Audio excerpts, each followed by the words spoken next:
Bonsoir à tous, merci d'être venus jusqu'à nous ce soir malgré les embouteillages. Je tenais à remercier en premier lieu le maire du 5e arrondissement qui nous reçoit ce soir dans cette très belle mairie. Je veux parler de Jean Tibéri.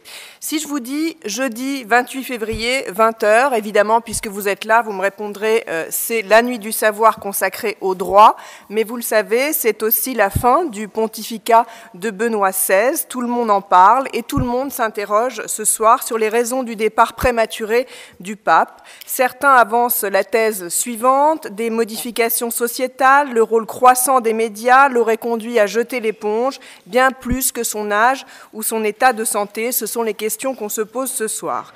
Et vous, comment percevez-vous les changements qui s'amorcent dans nos sociétés modernes, parmi lesquels le mariage pour tous, c'est l'actualité? Ce sera une soirée interactive. Nous allons vous présenter quelques exposés pour commencer. Nous instaurerons un débat avec vous, si vous le voulez bien, par la suite. Certes, la loi n'a pas encore été votée en France. Elle a été adoptée, comme vous le savez, par l'Assemblée nationale et sera examinée le mois prochain par le Sénat. C'est ce qu'on appelle la navette parlementaire. Mais chacun sait qu'il y a fort à parier que cette loi sera prochainement définitivement adoptée en France. Pour l'instant, vous le savez, il n'est pas question de procréation médicalement assistée ou de gestation pour autrui, encore moins, mais cela viendra peut-être. L'adoption pour tous, nous en parlerons également ce soir avec le docteur Lévi Soussan, qui est pédopsychiatre et qui interviendra dans quelques instants. C'est l'un des sujets que nous voulons aborder ce soir avec vous. Nous pencherons sous l'angle de la religion, puisque c'est aussi un sujet qui nous intéresse dans la mesure où ces soirées sont organisées par le Fonds social juif unifié. Ces aspects, nous les aborderons avec le rabbin Élie Lemel. Et sous l'angle du droit, nous avons l'honneur d'avoir à nos côtés ce soir ma consoeur Brigitte Rosen, pour laquelle j'ai beaucoup d'admiration, et je remercie Paul-Henriette Lévy de m'avoir donné l'occasion de côtoyer de plus près les prestigieux intervenants qui ont accepté de venir ce soir et qui, chacun dans son domaine, est reconnu comme un véritable spécialiste. Alors nous allons donner la parole dans un premier temps à quelqu'un qui a accepté de venir en dernière minute. Je veux parler de Jean-Marie Andrès. Le père Jacques Delongeau était annoncé sur le programme. Il fait partie du collège des Bernardins, mais ce soir, évidemment, il est à Notre-Dame pour célébrer une messe en l'honneur de Benoît XVI. C'est un moment particulier pour les chrétiens que la fin de ce pontificat de Benoît XVI, et c'est un événement exceptionnel. On l'excuse évidemment de ne pas être parmi nous ce soir, et nous sommes très heureux donc d'accueillir monsieur Jean-Marie Andrès, qui est vice-président des associations familiales catholiques, qui a accepté donc de remplacer le père Jacques Delongeau au pied levé, et qui va aborder dans un premier temps certains aspects du mariage civil et du mariage religieux. Je lui laisse donc la parole.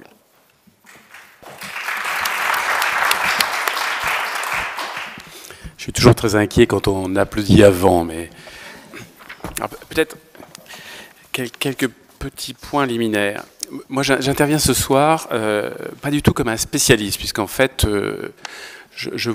finalement, dans toute cette salle, je vous ressemble beaucoup, je ressemble peu à ceux qui sont à côté de moi, parce que moi, je suis, comme la plupart d'entre vous, un non-spécialiste, je suis un simple père de famille. Alors c'est vrai que à force d'être simple père de famille, mes responsabilités au sein des associations familiales catholiques ont fait de moi quelqu'un qui est assez habitué à la chose publique et à traiter de tas de sujets compliqués avec les pouvoirs politiques et dans le contexte des processus législatifs. Donc c'est peut-être ma seule spécialité ce soir. Mais donc moi je vais parler comme un chrétien de base, un peu engagé mais chrétien de base, et à partir donc de ce que j'observe comme chacun d'entre vous, et à partir de ce que j'observe aussi en fait de ce qui m'est transmis dans la religion catholique. Alors, un autre petit point, c'est que je ne pense pas que le père Delongeau se soit débiné. Je ne crois pas que ce soit son absence, ce soit parce qu'il craignait en fait des questions extrêmement indiscrètes sur qui pourrait bien être le futur pape. En réalité, personne ne le sait, et en l'occurrence, je suis aussi bien informé que lui. Donc je ne répondrai à aucune question parce que je n'ai aucune réponse. Ça, c'était pour un petit peu d'humour. Alors, J'aime beaucoup le thème de ce soir,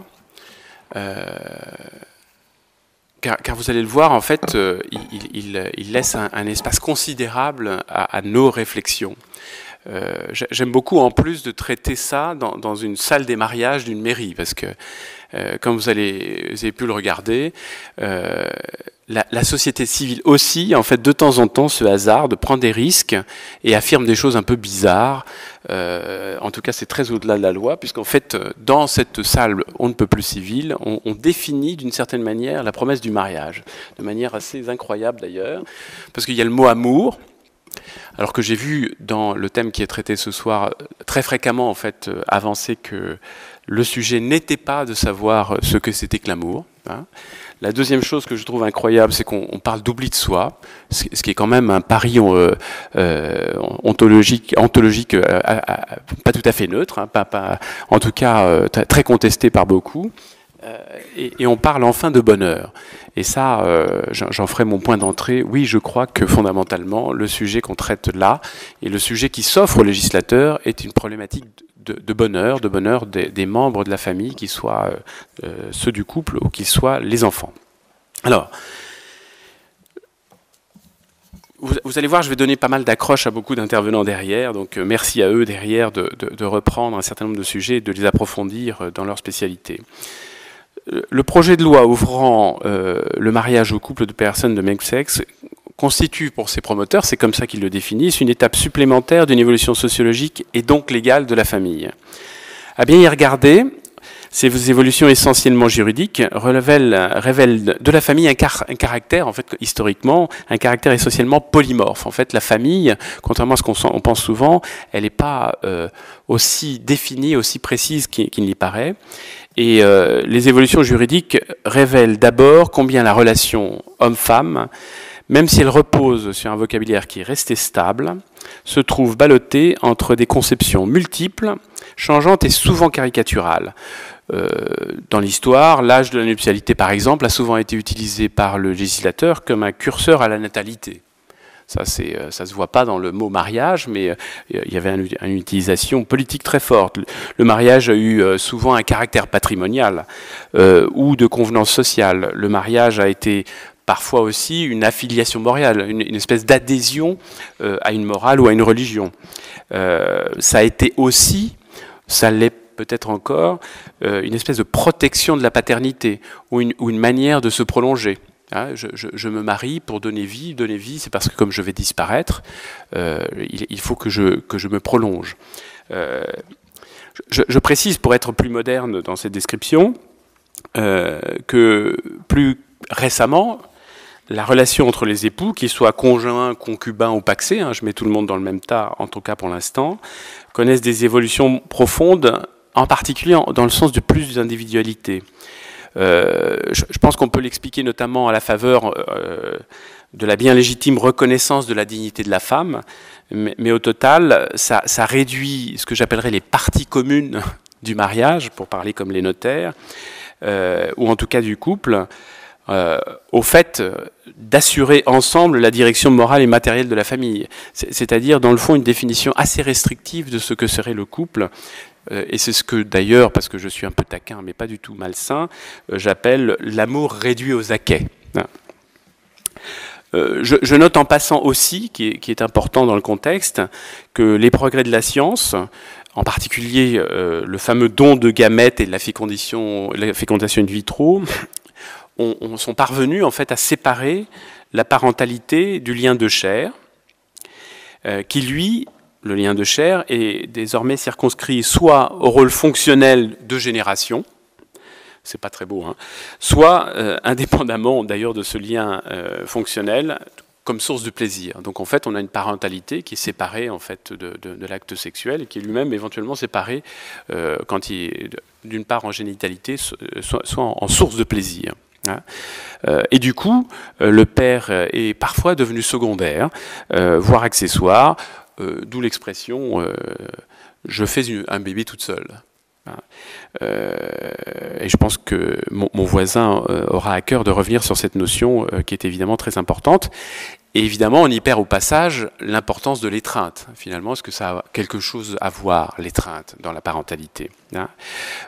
Et je passe sur le fait que désormais, en fait, on a des acceptions de la sexualité où on ne fait pas tellement la différence entre le plaisir seul, le plaisir à deux, l'amour dans le plaisir, hein. Donc on voit que nos problématiques dans le couple, même quand on les lit par la loi, en fait, elles témoignent en fait d'une espèce de complexification de la vie, de complexification des questions qui se posent autour de l'amour. Donc voilà un petit peu pour le droit, hein, brossé de manière très abrupte par un non spécialiste. Que dit, alors là je prends un peu ma peau de chrétien, que dit face à cela l'Église catholique? Alors, je parle toujours avec beaucoup de modestie là-dessus, mais je partirai simplement de la Genèse pour vous lire quelques extraits très simples. Je dois d'ailleurs probablement partager ces lectures avec d'autres autour de la table. L'homme donna donc le nom à tous les animaux. Là, on voit donc ce que les chrétiens identifient comme la première alliance entre Dieu et l'homme. Nommer la nature. Immédiatement après, dans la narration, on arrive, mais il ne trouva aucune aide qui lui corresponde. C'est-à-dire que dans son rôle de nommer la création, et en particulier les animaux, il ne trouve aucune aide. Ça veut dire qu'en particulier, il ne trouve aucune aide pour se nommer lui-même. C'est-à-dire qu'il identifie bien les animaux, mais il ne s'identifie pas lui-même, il ne se trouve pas, hein. Alors, avec ce qu'il avait pris de l'homme, on parle de Dieu là, il forma une femme et il l'amena vers l'homme, et l'homme dit alors, cette fois-ci, avec l'os de mes os et la chair de ma chair, on l'appellera femme, et à cause de cela, l'homme quittera son père et sa mère, il s'attachera à sa femme, et tous deux ne feront plus qu'un. C'est intéressant parce que dans ce passage-là, on ne parle pas du tout de procréation. On définit le couple, en fait, par rapport en fait, à la mission fondamentale de l'homme, qui est de connaître la création, de la nommer, et de se connaître lui-même en tant qu'élément de la création.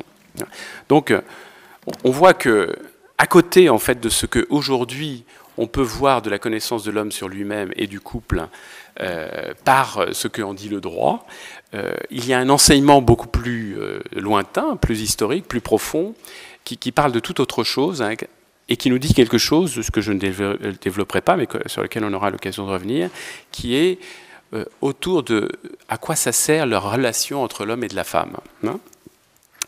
Et en clair, me semble-t-il, dans le fond, un homme et une femme qui s'aiment et qui se marient s'engagent en réalité dans une dynamique très précise, qui est que par la communion des différences psychiques, intellectuelles, affectives, physiques, j'en oublie sans doute, en fait cet homme et cette femme cernent leurs limites, leurs spécificités, saisissent la richesse de l'un, la richesse de l'autre, leurs différences.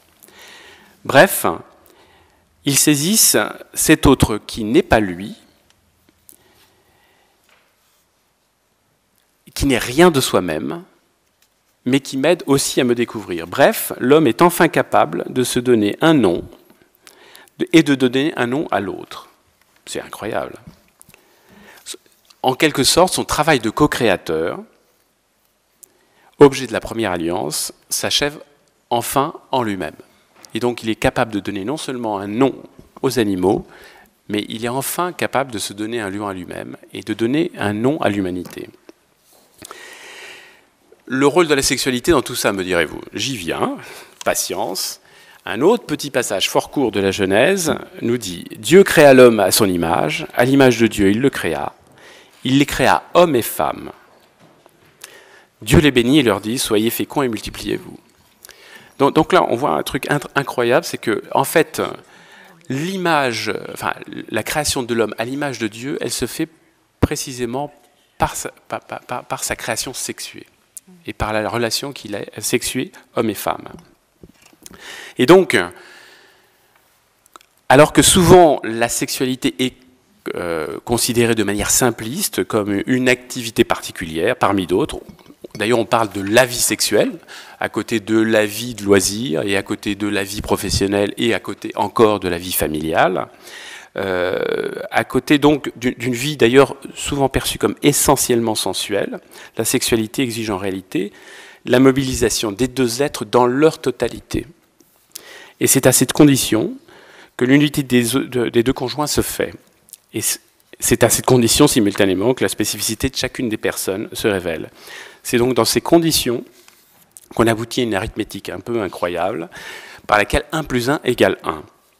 Et c'est à cette condition aussi que, en même temps, 1 plus 1 égale 3. Le plaisir et l'enfant constituent en réalité, ils doivent constituer même un objectif de perfection de l'union. C'est dans cette dynamique, en fait, des différences, hommes-femmes, que l'enfant fruit simultanément des deux chairs, des cœurs et des esprits, fruit d'elle et de lui, et à la fois tout à fait l'un, tout à fait l'autre et tout à fait différent, au plan psychique, physique et intellectuel. Bref, on a été créé à l'image de Dieu, c'est-à-dire qu'on est comme la Trinité, capable d'être à la fois tout à fait l'un, tout à fait l'autre, et tout à fait différent à la fois. Pour s'arrêter, et ça c'est parce que je pense à passer le témoin, en particulier à mon voisin, pour s'arrêter aussi sur la parentalité, au cœur des discussions sur le mariage pour tous, on doit aussi conclure de la description de cette dynamique que seul le milieu naturel, qui est celui d'un homme et d'une femme qui s'aiment, est à même d'offrir à l'enfant au quotidien les nécessaires opportunités à la fois de s'originer, excusez-moi de ce néologisme, de s'identifier, de se différencier dans chacun d'eux, mais aussi vis-à-vis de leur unité de couple aimant. Je pense que mon voisin aura à cœur de développer plein de choses là-dessus. Car l'enfant exige qu'ils se comprennent comme tout l'un et tout l'autre, et tout différent à la fois, et aussi qu'ils se positionnent vis-à-vis de leur amour. Il saisit de la sorte à la fois son histoire, ses origines, ce que l'on appelle ses racines historiques, culturelles, physiques, affectives, et il saisit simultanément sa spécificité qu'il constitue comme personne. Et personne irremplaçable, personne aimée, mais aussi personne seule, qui devra trouver à son tour, un jour, sa moitié. Donc nous voyons que par les questions que ce débat sur le mariage pour tous nous pose, j'en viens parfois à me demander si nous ne serions pas, à l'occasion de ces débats, un petit peu rapprochés du moment où nous voudrons inscrire dans le Code civil que le mariage, c'est l'union d'amour, d'un homme et d'une femme, ouvert à la vie. Comme il n'y a pas si longtemps, le droit canonique faisait sa révolution. Je me permets de vous citer quand même un petit quelque chose, parce qu'on dit toujours, en fait, la religion catholique, c'est des grandes vérités qui ont été assénées il y a probablement fort longtemps. C'est quand même quelque chose qui évolue et qui s'approfondit. Le droit canonique, en 1917, définissait la fin première du mariage comme la procréation, l'éducation des enfants, et comme fin secondaire, l'aide mutuelle et le remède à la concupiscence. Je ne commente pas, hein, je vous livre les choses comme ça, il y aurait beaucoup à en dire. En 1989, comme fruit d'ailleurs de Vatican II, le même mariage est désormais l'alliance matrimoniale par laquelle un homme et une femme constituent une communauté de toute une vie qui est ordonnée de manière naturelle au bien des conjoints ainsi qu'à la génération et à l'éducation des enfants. Je ne dis pas que c'est terminé, mais je dis que ça a quand même beaucoup évolué. Je vous remercie.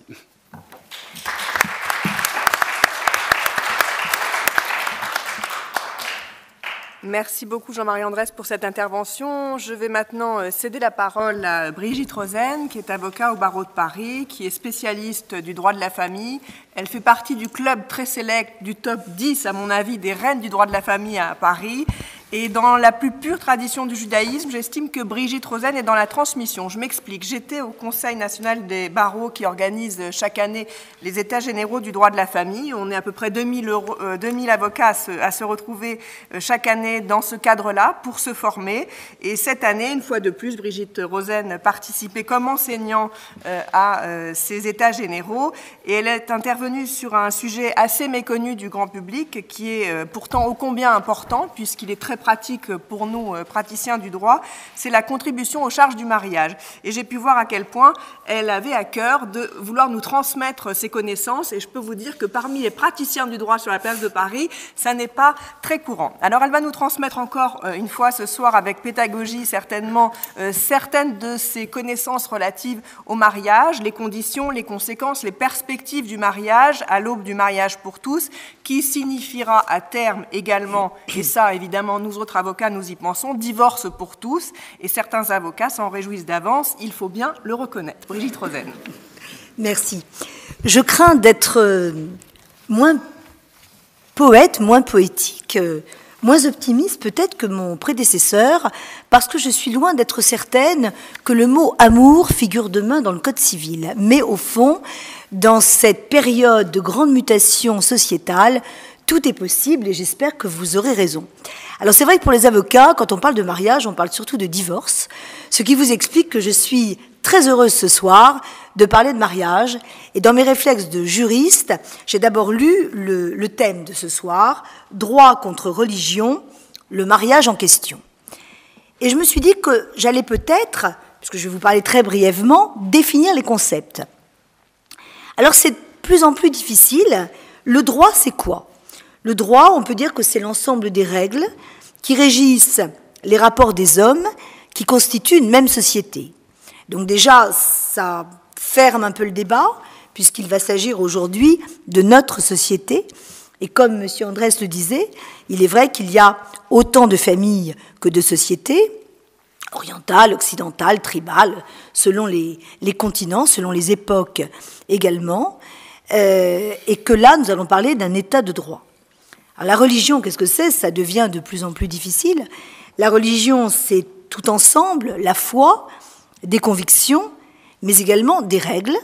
Et c'est vrai d'ailleurs que dans le judaïsme, mais ce n'est pas la seule religion, il y a énormément de règles, mais bien entendu, monsieur le rabbin en parlera bien mieux que moi. Mais lorsqu'on voit certains mots, lorsqu'on dit sans arrêt tout va bien, en hébreu c'est bécéder, c'est vrai que céder, c'est le livre, donc le livre, c'est l'ordre, c'est la loi, c'est le droit. J'ai eu le sentiment de cerner un petit peu plus le sujet. Là où ça devient difficile, c'est le mariage, parce que le mariage, c'est le reflet d'une société, donc du droit, donc de sa ou de ces religions. Et on arrive au quatrième mot du sujet, puisqu'aujourd'hui, le mariage est donc totalement en question. Le mariage n'est pas défini aujourd'hui par le Code civil. Pourquoi ? Parce que c'est à la fois un contrat et une institution. Alors, il y a plusieurs articles qui en précisent les caractères.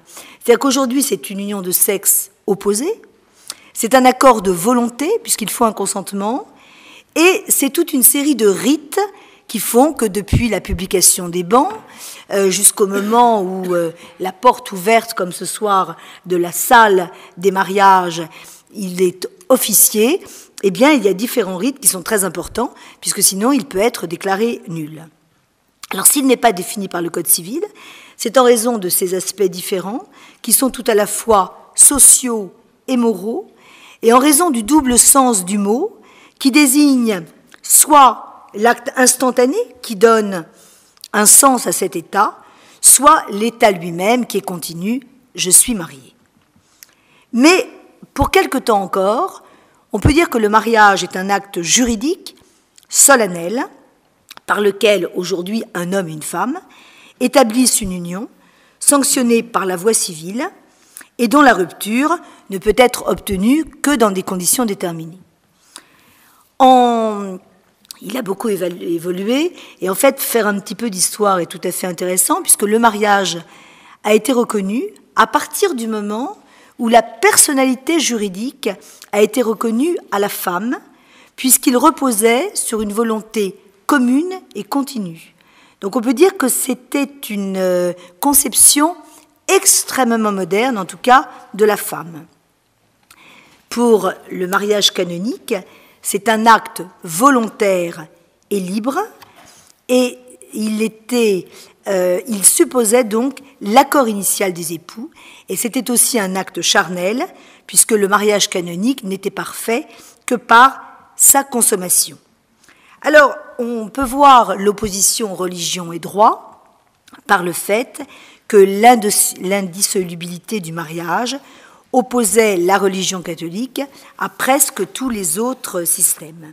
Alors il y aurait en une histoire beaucoup de choses à dire, mais je veux être brève et faire un grand saut sur les derniers temps de la monarchie, où il a été admis des mariages non catholiques par une déclaration faite au choix devant une autorité religieuse ou un juge royal.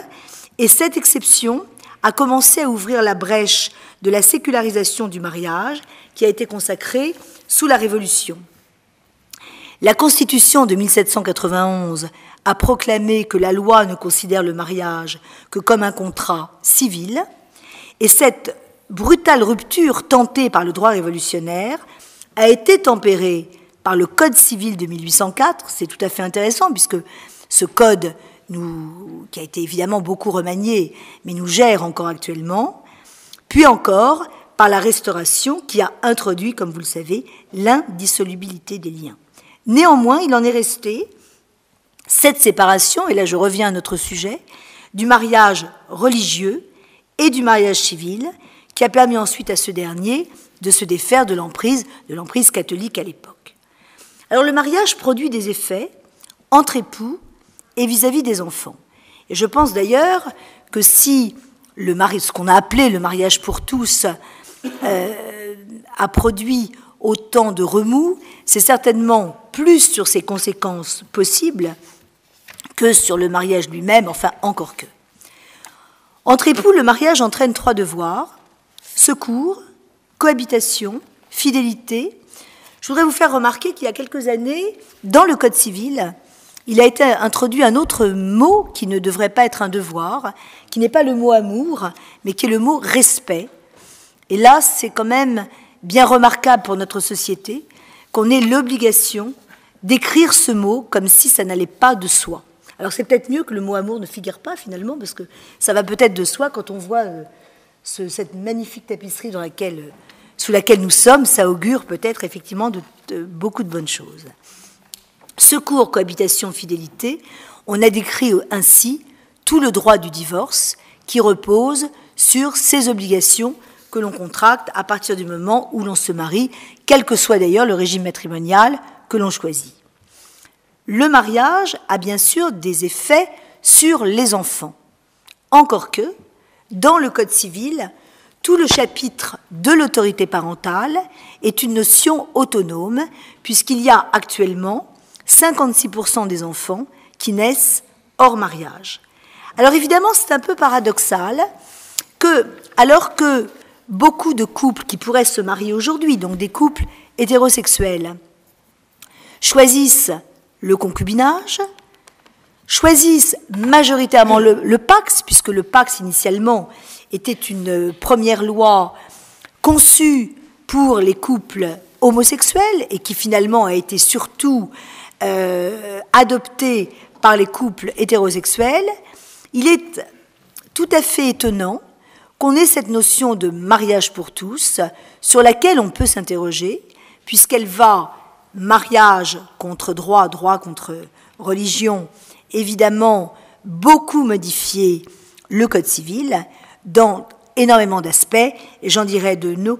Monsieur Lévy-Soussan va bien sûr nous parler beaucoup des conséquences pour les enfants, mais effectivement, ça pose beaucoup de questions à propos des enfants, puisque ça peut entraîner une réforme de la filiation, ça fait se demander si la gestation pour autrui va être autorisée, la procréation médicalement assistée va-t-elle être permise pour des femmes homosexuelles, l'autorité du beau-parent va-t-elle être consacrée, parce que les vrais débats, les vraies questions sont à mon sens absolument là, et enfin les mots père et mère, comme c'est demandé par beaucoup d'associations, vont-ils être supprimés dans le Code civil au profit d'autres notions, parent 1, parent 2. je vous avais indiqué que mes propos allaient être pragmatiques et beaucoup moins poétiques, je pense, que ceux que l'on a entendus. Alors, droit contre religion et le mariage en question, en fait, le droit suit l'évolution de la société dont il doit être le reflet. On sait bien que les lois évoluent par un mouvement sociétal et ensuite elles sont discutées puis elles sont votées. La question du mariage aujourd'hui est celle de savoir si nous sommes dans un débat société, état de droit, et si ce débat est opposé à la religion. La religion est-elle un reflet elle-même de l'état d'une société ou en est-elle un effet? La question posée concerne principalement les enfants. Si l'on refait un petit peu d'histoire, on voit que dans les religions, puisque là je vais parler un petit peu plus d'homosexualité, d'ailleurs c'est le sujet du monde des religions de cette semaine, pourquoi l'homosexualité est-elle condamnée par les religions? On voit, je vous invite à le lire parce que je l'ai lu par intérêt, notamment pour ce soir, et on voit vraiment dans toutes les religions cette sanction contre l'homosexualité qui est extrêmement jugée sévèrement. Le code de sainteté de Lévitique, 6e siècle avant notre ère, dénonçait les pratiques homosexuelles désignées comme toeva, ce qui signifie éloignement, qui désigne la négation de l'alliance entre Dieu et les hommes. Il a été jugé sur le même plan que l'inceste et l'infidélité comme une perversion majeure, c'est-à-dire que c'est très grave. Le premier ouvrage de littérature rabbinique classe l'homosexualité avec l'idolâtrie et l'homicide comme une faute capitale, justifiant la flagellation et la lapidation. Alors effectivement, on est au cœur du débat, puisque le droit va évoluer dans notre société par vraisemblablement un vote définitif de cette loi. La religion est-elle à cette même évolution? Je voulais vous signaler d'ailleurs que j'ai remarqué, et c'est en lisant tout à fait ce magazine, que les amours lesbiennes sont absents de la Bible comme du Coran, mais toutefois, Moïse Maïmonide, au XIIe siècle, conseille de fouetter les femmes coupables de pratiques homosexuelles. L'une des raisons était peut-être qu'elles n'entraînaient pas la perte de semences et ne mettaient pas en cause la procréation. C'est un débat qui est tout à fait intéressant, des explications qui permettent peut-être mieux de comprendre. En tout cas, on voit que le droit, qui devrait permettre le mariage homosexuel, semble opposé, et toutes les manifestations et les débats que nous avons vus ou entendus démontrent qu'effectivement, il y a là une opposition très nette sur laquelle, quelles que soient nos convictions et quelle que soit notre religion, ou bien même notre laïcité ou notre athéisme, nous ne pouvons tous, faisant partie d'une société, que nous interroger. Alors un autre débat, c'est bien sûr la biologie et la bioéthique, parce que le mariage était le plus souvent fait pour mettre au monde des enfants, même si aujourd'hui là aussi il y a une grande évolution, et l'on peut voir que par exemple l'adoption plénière a été soumise longtemps à des conditions d'âge pour faire croire que, au fond, la vérité biologique n'allait pas apparaître, et on voit que la société a influé sur le droit, puisque le Code civil a évolué, en autorisant l'adoption par des célibataires et en ouvrant l'accès à la recherche des origines. Alors, aujourd'hui, le mariage est un contrat, toujours, qui sanctionne le lien entre deux individus autonomes et égaux, et on peut se demander aujourd'hui si ce n'est pas le couple qui fait le mariage et non pas le mariage qui fait le couple. Les grandes questions à poser aujourd'hui, le mariage en question, droit contre religion, c'est ce qui nous attend. Et ce qui nous attend dans la société française, où c'est très controversé, puisqu'on a vu que, par exemple, en Espagne, le mariage homosexuel a été voté et que ça n'a pas révolutionné la société. Je ne dis pas que ça va la révolutionner en France, mais on a vu qu'il y avait un écho très important. D'autre part, on a vu que pendant que nous agitions de tous les côtés, d'ailleurs qu'on soit pour ou qu'on soit contre, en Angleterre, ça a été voté en un après-midi, sans bruit, sans manifestation, sans que la presse s'en émeuve particulièrement. Pourquoi, en France, dans notre société, y a-t-il tant de résistance, tant de passion? C'est un point qui me semble important à discuter. Les questions conséquences de ce mariage, c'est la question bien sûr de l'adoption, et comme je vous l'indiquais, la question de la procréation médicalement assistée et de la gestation pour autrui. Ce n'est pas parce que ce n'est pas à l'ordre du jour que nous ne devons pas ni nous y intéresser, ni en débattre, bien sûr, ce soir. Alors, sur les enfants, ce que je voulais vous dire, c'est que j'ai eu la chance d'avoir, là, tout à côté, au Panthéon et puis à Assas, un très grand professeur de droit, qui est malheureusement décédé aujourd'hui, qui était le doyen Cornu, qui était lui-même l'élève du doyen Carbonnier, et j'ai retrouvé ce que le doyen Carbonnier indiquait en 1960. Enfin, 1960, c'est quand même il n'y a pas si longtemps. Il indiquait qu'en droit, on pouvait faire de la présomption de paternité le principe fondateur du mariage. Et c'était vrai, on nous l'a enseigné pendant des années, c'était le droit de la filiation, cette présomption de paternité. C'est pour ça d'ailleurs qu'une femme divorcée ne pouvait se remarier que plus de 9 mois, le temps d'une grossesse, après un mariage. Enfin, c'est une grande différence entre hommes et femmes. Avec la bioéthique, tout cela a disparu, les tests ADN, etc., les certificats de non-grossesse, et puis surtout, ces présomptions de paternité qui ont totalement disparu. C'est vous dire à quel point le droit évolue également avec la science. Science et religion, c'est pas dans le sujet, mais c'est aussi un vaste débat. Je pense que toutes ces notions sont absolument liées. Avant, on va peut-être dire comme ça, avant, à l'époque du doyen Carbonnier et du doyen Cornu, ce qu'on apprenait, c'est que, bon voilà, on se mariait, on avait des enfants, quelquefois on divorçait, et puis les divorces ont explosé, je dirais pas heureusement, malheureusement, c'est un fait de société. Il y a eu les enfants célibataires, il y a eu ces chansons célèbres, elles ont fait un enfant toute seule, mais qui est aussi révélatrice d'une société. Et aujourd'hui, que voit-on? La majorité des enfants dont les parents sont mariés, pas mariés, séparés, mères célibataires, ont des frères et sœurs, des quasi-frères et sœurs, des demi-frères et sœurs, un peu de tous les côtés. Et la majorité des gens mariés sont des familles recomposées qui élèvent leurs gosses, les gosses des autres, les gosses qui viennent le week-end, ceux qui sont là à mi-temps, ceux qui sont là à plein temps. Et au fond, tout cela arrive un petit peu à fonctionner, quelquefois avec même des religions différentes selon les mariages, les remariages. Et puis, ça fonctionne finalement, plus ou moins, mais c'est aussi une question à poser. Qu'est-ce que la famille ? Qu'est-ce que la famille aujourd'hui ? Vous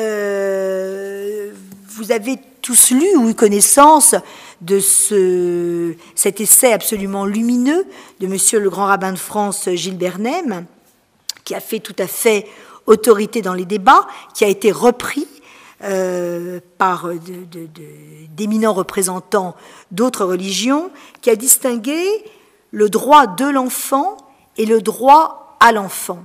C'est un grand débat. Il est étonnant que dans ce débat de droit, ce soit les autorités religieuses qui les rappelaient. Alors, effectivement, droit contre religion, c'est aussi une autre question à se poser. Monsieur le grand rabbin rappelle que l'institution d'une famille était une cellule qui crée une relation de filiation directe entre ses membres. Il a donné sa conception de la famille et d'une certaine vision du monde où le mariage est jugé comme un acte fondamental de construction et de stabilité des individus et de la société. Dans une autre vision du monde, alors que le mariage pour tous est revendiqué, le mariage est jugé comme une institution dépassée, compassée, et comme étant l'héritage absurde d'une société aussi traditionnelle qu'aliénante. Tout ça, ce sont de vastes débats de société, des débats de religion, de conception morale, alors que le droit, effectivement, évolue tout à fait autrement, différemment, peut-être trop rapidement. Y a-t-il eu assez de réflexion et de débat avant? Et on pourrait nous dire, oui, mais en fait, ce débat sur le mariage pour tous concerne une minorité d'individus et, au fond, peut concerner demain une majorité d'enfants par les conséquences qu'il aura sur la gestation pour autrui et sur la procréation médicalement assistée. Alors, j'aurais terminé en vous disant que la question posée est de savoir si, au nom de l'égalité et de la lutte contre les discriminations, il faut supprimer toute référence sexuée dans les relations entre les citoyens. C'est un vrai débat, et les religions, et M. Andrès le rappelait, posent également ce problème. Et puis, je voudrais juste dire un mot du Goethe, parce que droit et religion peuvent être non pas toujours opposés, ce n'est pas toujours le cas évidemment, mais différenciés et voire même complémentaires, puisque l'on peut trouver dans un divorce religieux et donc dans la religion des notions à la fois religieuses, morales, de stabilité et également de droit. Merci.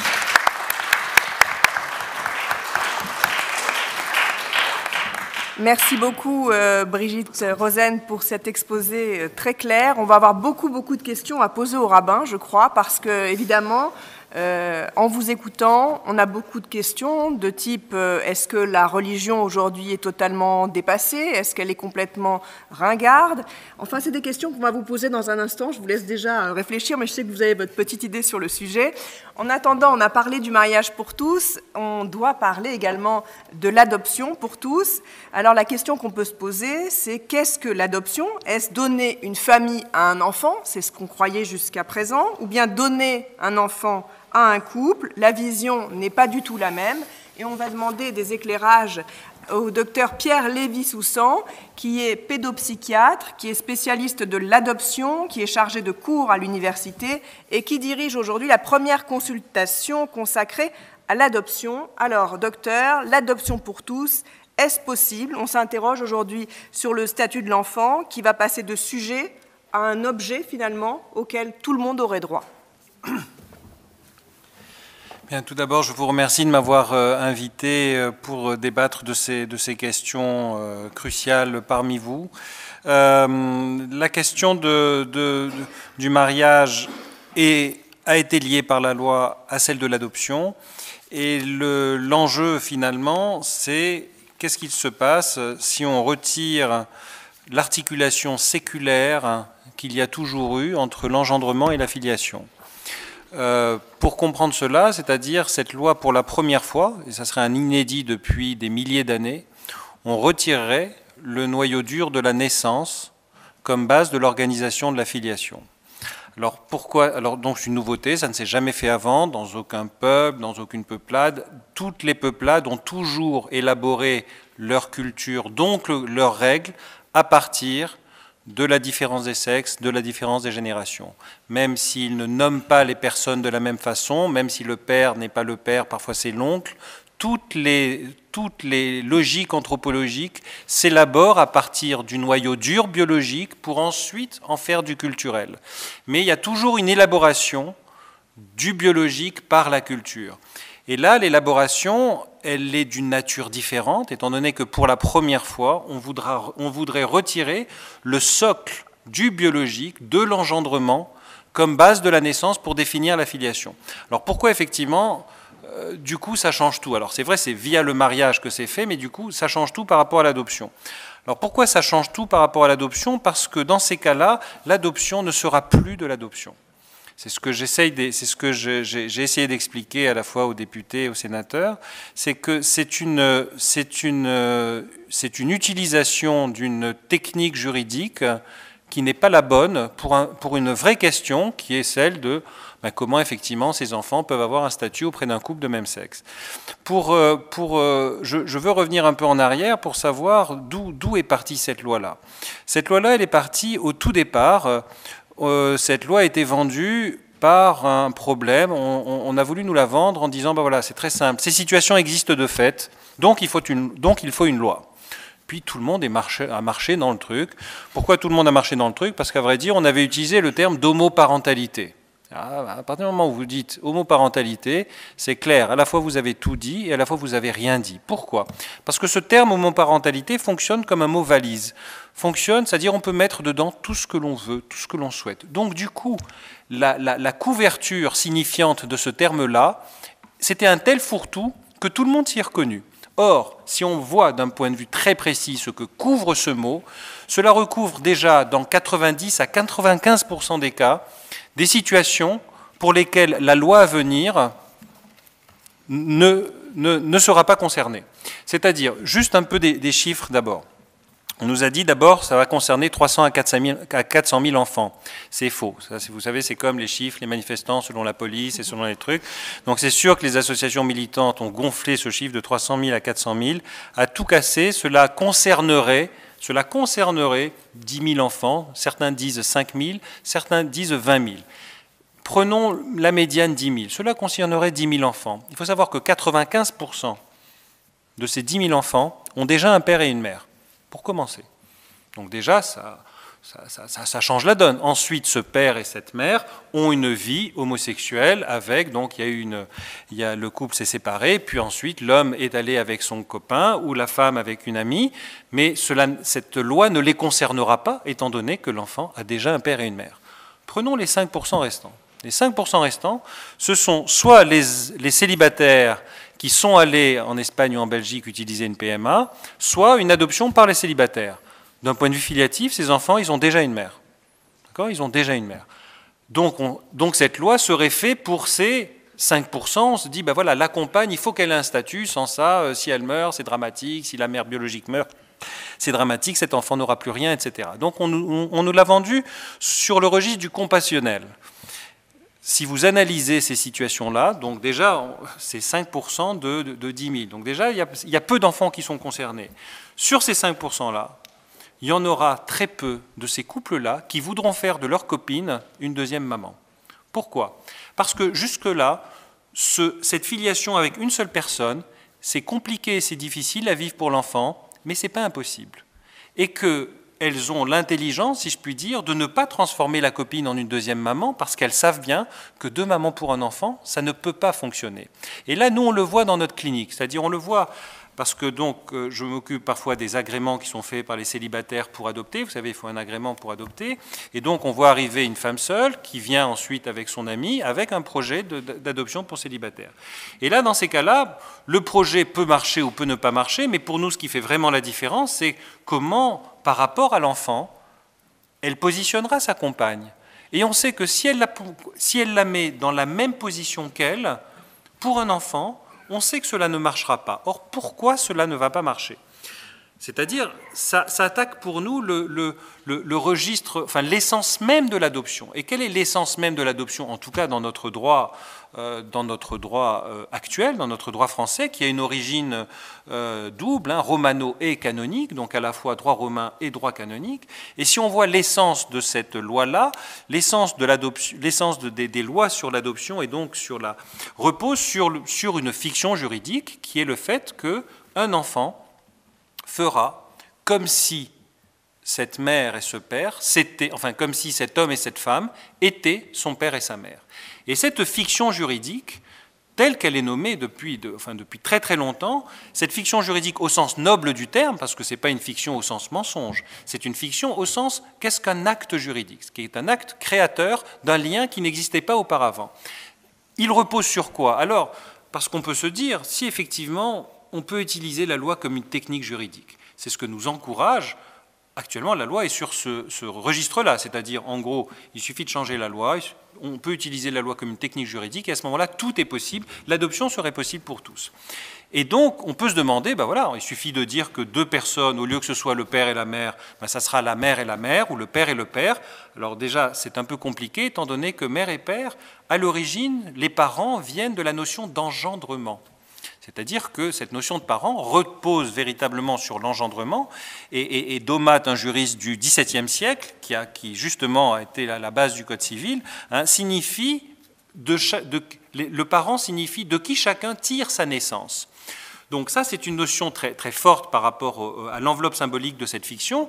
Et donc les Romains, lorsqu'ils ont mis en place cette fiction, ils se sont demandé, puisqu'on peut se servir de l'art juridique pour créer un lien de quelqu'un qui vient d'un ailleurs et pour le rendre fils et fille de l'un et de l'autre sexe, pour le formuler comme les Romains, ils se sont posé la question, est-ce que l'on peut faire ce que l'on veut avec cette fiction? Est-ce qu'on peut utiliser le droit de la façon que l'on souhaite en fonction de nos désirs? Et ils se sont posé une question, non pas du mariage pour tous, mais ils auraient pu le faire. Ils se sont posé la question de savoir si l'on pouvait adopter un enfant plus âgé que soi. Et la réponse des Romains, et on aurait pu avoir le même discours qu'actuellement, c'est-à-dire « mais on va beaucoup l'aimer, on a beaucoup d'amour à donner, ces situations existent déjà », enfin bon, on aurait pu avoir exactement le même discours actuel qu'ont répondu les Romains. Et leur réponse est très intéressante justement dans la façon, dans le sens qu'a le droit, dans le sens qu'a la justice. Ils ont répondu « ce n'est pas possible ». Et pourquoi ce n'est pas possible? Ils ont répondu parce que cela ne serait pas une fiction raisonnable. C'est-à-dire que la fiction juridique marche pour autant qu'elle est raisonnable, pour autant qu'elle est crédible. Au fil des années, cette crédibilité de la fiction juridique, puis de la fiction adoptive, a pris plusieurs coups dans l'aile. Et nous, à chaque fois qu'elle prenait un coup dans l'aile, on disait, vous savez, si ça continue, il n'y aura plus d'adoption. C'est-à-dire, si vous ruinez le mécanisme de cette fiction juridique, vous allez entamer la logique même de l'adoption. Alors nous, on n'utilise plus le terme de fiction juridique, on utilise le terme de fiction psychique. Parce que de quoi on s'est rendu compte? On s'est rendu compte que pour nous, pédopsies, pour nous, psy, pourquoi l'adoption marche? Parce qu'après, on va voir pourquoi elle ne marche pas, mais pourquoi l'adoption marche? Parce que je me suis rendu compte, en voyant les situations cliniques adoptives, que l'enfant, il arrivait à transformer cet homme et cette femme, qui pourtant lui sont étrangers par le sang, par le lien du sang, la chair de la chair, les os de mes os. Comment il fait pour transformer ces deux êtres? Comment il arrive à les transformer en père et mère? Alors j'utilise ce terme de transformation parce que pour nous c'est crucial. Pour nous la filiation au sens où nous on l'entend, la filiation psychique, c'est un mécanisme de transformation. C'est pour ça que parfois ça ne se fait pas. C'est pour ça que parfois ça rate. C'est pour ça que parfois il y a de la maltraitance. Le dernier cas d'infanticide de 9, 11 ans, 17 ans, c'est-à-dire comment une mère se transforme en non-mère et tue ses enfants, ça n'est pas rien. Bref, donc la filiation psychique pour nous c'est une transformation qui peut se passer ou pas. C'est-à-dire il y a des adultes qui ne se transformeront jamais en père ou jamais en mère. On est dans du psychique. Il y a des enjeux inconscients, conscients. Simplement, cette filiation psychique, comment elle peut être transformée? Comment l'enfant peut transformer ces deux adultes en père et mère? Il arrive à les transformer d'abord parce qu'il y a un cadre juridique sur lequel il peut se reposer. Et ça, c'est pour cela que pour nous, c'est tellement important ce cadre juridique et qu'il ne faut pas faire n'importe quoi avec ce cadre-là, notamment par rapport à sa raison et sa cohésion. C'est pour ça qu'on travaille autant, quand on fait des expertises, on travaille autant avec les lois, etc., et que pour nous, les lois sont extrêmement importantes pour définir ce cadre. Et donc, ce cadre juridique, qu'est-ce qu'il fait? Il nomme telle place, telle personne sera le père, telle personne sera la mère, telle personne sera le fils et la fille, et puis il y a des règles entre vous. Il ne prescrit pas l'amour. Et heureusement d'ailleurs, même dans le judaïsme d'ailleurs, ils ne font pas la bêtise et l'erreur de tomber dans « tu dois aimer tes parents ». Non, tu dois juste les respecter. Heureusement qu'on n'aborde pas la question de l'amour. On sait qu'au nom de l'amour, on peut massacrer ses enfants, comme le cas... Donc heureusement qu'on ne se mêle pas à ça. Simplement, le cadre juridique nomme les places et nomme les interdits et nomme les règles. Simplement, est-ce que le cadre juridique dit quelque chose sur ce sentiment filiatif? Réponse, non. Il ne dit rien par rapport à la qualité de la relation. Il dit juste quand ça déraisonne. Il dit juste quand c'est hors limite. Là, on peut voir les choses. Mais il ne dit rien sur la qualité de la relation entre père, mère, enfant. Le cadre biologique non plus ne dit rien sur la qualité du lien. Le cadre biologique, qu'est-ce qu'il dit? Le cadre biologique dit, ben voilà, il y a un lien de sang entre un tel et un tel. Est-ce qu'il dit quelque chose sur la qualité du lien entre la mère et son fils, entre le père et sa fille? Il ne dit rien non plus. Juste, il nomme les places. Est-ce que ce cadre biologique est nécessaire et suffisant pour instaurer un lien? La réponse, non. On peut se passer de ce lien de sang. Et pour en revenir à cette fiction juridique et à cette fiction psychique, je me suis rendu compte dans la clinique de l'adoption que grâce à quoi l'enfant pouvait transformer des parents qui n'ont pas le même sang que lui. C'est-à-dire, et là c'est toute la leçon des adoptions internationales. Adoption internationale, enfants venus d'Afrique, d'Asie, ils n'ont pas le même sang, ils n'ont pas la même peau. Comment l'enfant arrive à les transformer? Eh bien, il arrive à les transformer en raison de ce que j'appelle le noyau atomique de la filiation qui repose sur l'engendrement. Hein, c'est pour ça que je vous avais dit, dans le pilier biologique, il y a à la fois le lien du sang, la chair de ma chair, le sang de mon sang, mais dans ce biologique, il y a le roc de l'engendrement, de la rencontre de l'homme et de la femme, du rapport charnel qui fait qu'il y a un enfant. Et donc, cet enfant adopté, il vient d'un ailleurs, il vient d'une autre scène.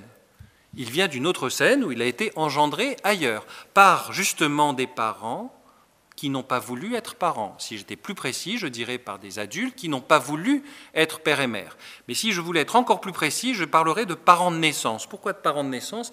Parce qu'en fait, ils ont été parents jusqu'à la naissance et ensuite ils font un acte qui est un acte, là encore, juridique. On retrouve la loi comme quoi je ne veux pas être ton père ou ta mère de toujours. Je ne prends pas cette place et je la laisse à d'autres. Donc j'ai un projet pour toi dans un ailleurs. Et l'enfant va se servir de cette première scène dont il n'est pas issu sur un plan psychique au long cours, filiatif au long cours, qui est une interruption filiative, pour la greffer à une création filiative. Nous, hommes et femmes, nous nous sommes rencontrés, nous avons désiré et nous te désirons, et là, la greffe filiative va prendre, dans le meilleur des cas. Et l'enfant va faire... Et c'est pour ça que c'est si compliqué l'adoption, et c'est pour ça que parfois ça ne marche pas. Hein, tout mon ouvrage sur l'adoption, Destin de l'adoption, repose sur les échecs bien sûr, mais sur les leçons de ces échecs. Parce que le travail psychique que doit faire cet enfant, il est plus exigeant, c'est plus difficile, c'est plus compliqué. Parce qu'il doit prendre cette première scène et la transformer en cette seconde scène où il a été désiré. Il doit prendre une première scène de non-désir filiatif pour lui et la greffer à une scène filiative pour lui.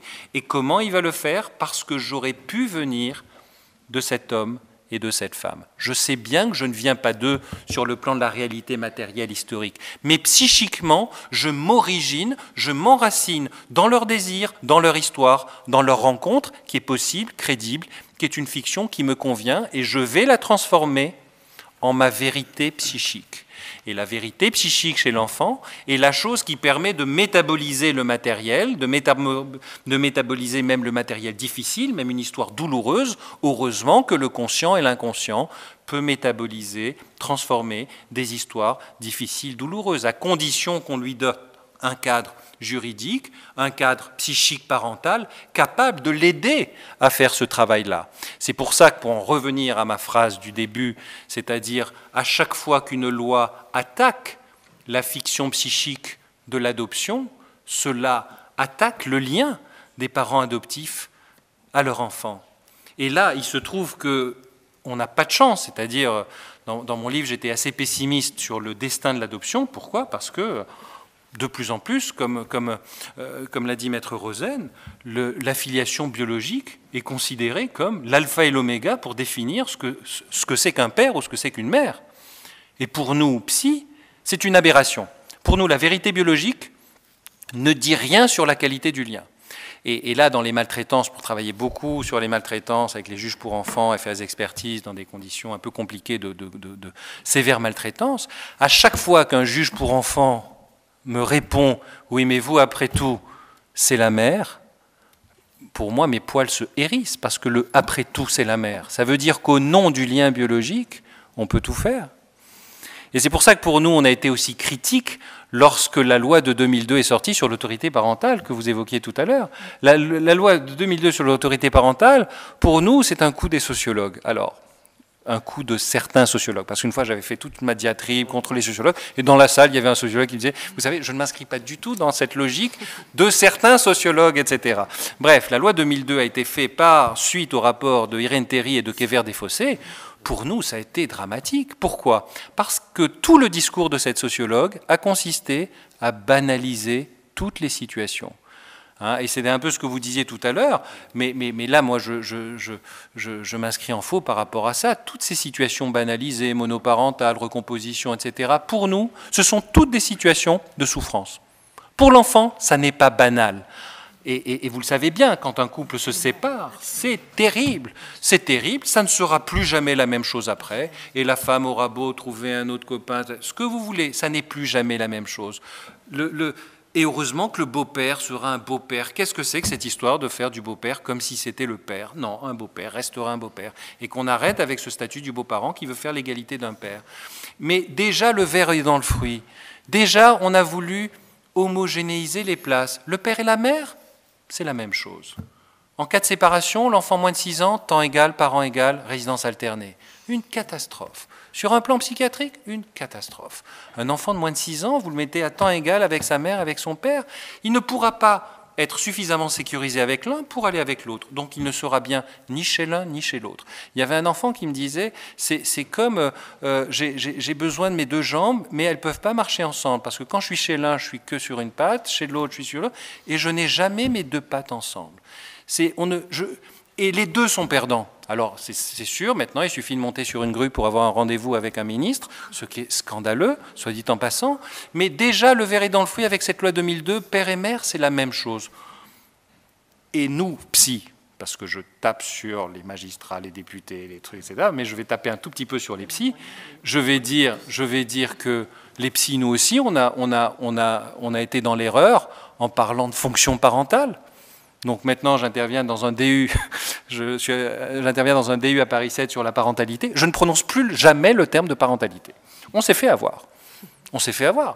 C'est-à-dire, et c'est ce que m'a dit un sénateur, mais enfin, je ne comprends pas, docteur Lévisson, pourquoi vous êtes aussi précis. À chaque fois, vous parlez de paternalité, de maternalité, mais on a l'impression que vous ne parlez plus du tout de la fonction du père. Je dis non, je ne parle plus du tout de fonction. Pourquoi? Parce qu'on a cru que cette fonction du père ou cette fonction de la mère, c'était indifférent par rapport au sexe. Avec un article aberrant dans Le Monde d'une collègue psy qui dit « Oui, mais vous savez, prenons 2 hommes. S'il y en a un qui fait la vaisselle et que l'autre descend la poubelle, et que si l'enfant, il ne faut pas qu'il loupe son tir, s'identifie au féminin de l'homme, c'est gagné. » Et là, nous, alors, on ne fait pas le même métier. C'est-à-dire cette histoire de « il y a du féminin dans l'homme, donc ça va remplacer la mère », mais quelle aberration. C'est-à-dire, et c'est là on se dit... Jamais on aurait dû parler de parentalité, parce qu'en parlant de parentalité, ça y est, c'est un mot fourre-tout. Homoparentalité, c'est la même chose. Homo, c'est déjà le même. Parentalité, c'est déjà le même. Ça veut dire le même du même. Donc oui, effectivement, le discours psy, on sait, sans doute, pour nous, il y avait des choses évidentes, il y avait des choses implicites, et puis on s'est rendu compte que, lorsque j'explique un peu la filiation, on se rend compte que les gens ne comprennent pas la même chose. Donc, pour terminer par rapport à ce texte de loi, donc ce texte de loi utilise pour nous un mauvais outil qui est l'outil de l'adoption, qui est un outil filiatif, alors que le besoin qu'il y aurait eu, c'était de rassurer le statut éducatif de l'autre conjoint, mais sans toucher à la filiation. Or, il y avait tout l'arsenal juridique pour ça, droit, partage, délégation d'autorité parentale, etc. Enfin, il y avait déjà sans toucher la filiation. Mais là, on a touché la filiation pour non seulement des situations qui seront extrêmement peu nombreuses, mais c'est l'effet papillon. C'est-à-dire, ça va bouleverser tout le code civil. Et ça, c'est extrêmement grave parce que, et là, je reprends ma casquette d'expert par rapport à la justice, à partir du moment où vous dites le père et la mère, c'est la même chose, et quand un enfant peut se passer de père ou peut se passer de mère, je ne vous dis pas, les avocats spécialisés du droit de la famille, quels arguments ils auront pour... Quels arguments aura la mère, enfin aura le père pour dire que la mère, elle est encore importante? Quels arguments aura la mère, elle pourrait dire, mais j'ai plus besoin de lui. J'ai plus besoin de lui. La loi, le père... Et c'est du facultatif, et non seulement c'est du facultatif, mais on n'en a pas besoin, étant donné que la loi me dit que je peux m'en passer. Et pourquoi je peux m'en passer? Parce qu'on a retiré le noyau dur qui est la naissance. Et là, je conclurai juste par rapport aux implications juridiques de cette loi, parce que c'est extrêmement grave, parce que je conclurai par rapport à une inégalité radicale par rapport aux enfants. C'est-à-dire, il y aura des enfants à 2 vitesses. il y aura des filiations à deux vitesses. Il y aura des enfants, comme je dis, parce que j'adore les acronymes, enfin plutôt les sigles, il y aura des enfants SM, symboliquement modifiés. Hein, il y aura des ESM, des enfants symboliquement modifiés, ou des EFM, je ne sais pas encore lequel je me... Pourquoi? Parce que le titre 7, ils ne l'ont pas touché. Celui de la présomption de paternité, celui de l'accouchement qui fait la mère. Ils n'ont pas touché à ce titre 7, alors que partout ailleurs, ils avaient touché, ils avaient remplacé père et mère par parents de même sexe. Mais ils n'ont pas touché ce titre 7. Et pourquoi ils n'ont pas touché ce titre 7 de la filiation? Parce que elle, c'est la filiation charnelle, c'est la filiation sous la couette. Donc, cette filiation sous la couette, père et mère, hop, mais non, mais de quoi vous vous plaignez, le reste de la population, pour vous, ça ne va rien changer. Donc, très bien, pour nous, ça ne va rien changer, parfait, filiation sous la couette. Le terme de père et mère sera logique, il sera crédible, il aura un sens, parce qu'il est lié à quelque chose de charnel qui crédite ces mots-là de quelque chose de solide pour l'enfant et pour les parents. Pour les autres, c'est-à-dire tous les autres. Celui où on remplace le terme de père et mère par le terme de parent. Titre 8, titre 9 et toutes les lois sur l'autorité parentale et sur la protection de l'enfance. Il n'y aura plus justement tout ça. Ces enfants, ils auront quoi? Eh bien, ils n'auront plus la naissance comme base de leur filiation. Un enfant adopté par deux personnes de même sexe, il n'aura plus la naissance, étant donné que ces personnes seront ses parents, mais l'acte de naissance en tant que tel n'aura plus la valeur symbolique que cela avait avant, étant donné qu'on ne peut pas naître de deux personnes de même sexe. L'adopté, lui, il s'en sortait parce qu'il avait un second acte de naissance qui était extrêmement important sur un plan symbolique. Et il était donc au même niveau. Et d'ailleurs, tous les efforts de Carbonnier, de tous ces juristes-là qui ont fait le droit de la famille, c'était de mettre au contraire les enfants tous au même niveau. Mais là, ceux-là, ils ne seront pas au même niveau que les autres. Ils auront... C'est quoi? Ben voilà, je te présente mon parent de même sexe et mon parent de même sexe. C'est-à-dire, ça ne pourra même pas être un père, vu que le père, c'est celui qui engendre. Comment vous voulez engendrer dans une situation adoptive, dans quelque chose où il y a deux personnes de même sexe? Donc là, ça fait une vraie différence. Et mettez-vous à la place des conseils généraux, voire mettez-vous à la place des pays d'origine des enfants. Est-ce que vous allez créditer un pays qui a supprimé la naissance à la base de son adoption? La réponse est non. Moi, je ne crédite plus ce pays de rien, je ne lui confie plus mes enfants, étant donné que ces enfants qui, justement, ont été abandonnés, ou bien même, je dirais, et j'étends cela aux enfants issus de PMA, c'est-à-dire ceux où on a dissocié leurs origines, ils ont encore plus besoin que les autres d'une origine crédible où ils pourront renaître, faire comme si c'était son père et sa mère, comme si il les avait enfantés. Hein, et je conclus sur ça, comme ça fera le lien justement avec monsieur le rabbin. Le comme si existe aussi dans le Talmud. Le comme si, c'est-à-dire lorsqu'on accueille un enfant, tu le considéreras comme si tu l'avais enfanté. Donc on retrouve cette valeur de fiction partout. Droit français, droit romain, dans le Talmud, c'est-à-dire que cette valeur de fiction est essentielle pour l'enfant parce que l'enfant aime les histoires. Et que si on ne lui raconte plus une histoire crédible, on le met dans un non-sens. Et la réponse qu'ils veulent donner en disant, ben voilà, mais on lui dira la vérité, d'ailleurs on veut supprimer l'anonymat, on veut supprimer l'anonymat pour les PMA, on veut supprimer l'anonymat de façon à ce qu'il ait des origines biologiques, cet enfant. Mais là, on fait disparaître le narratif et l'historique qui a un sens avec du biologique qui est un non-sens.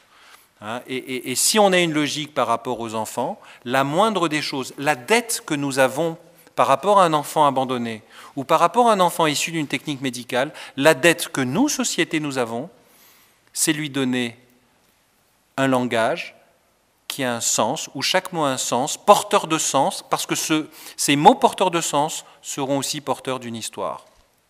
Je vous remercie.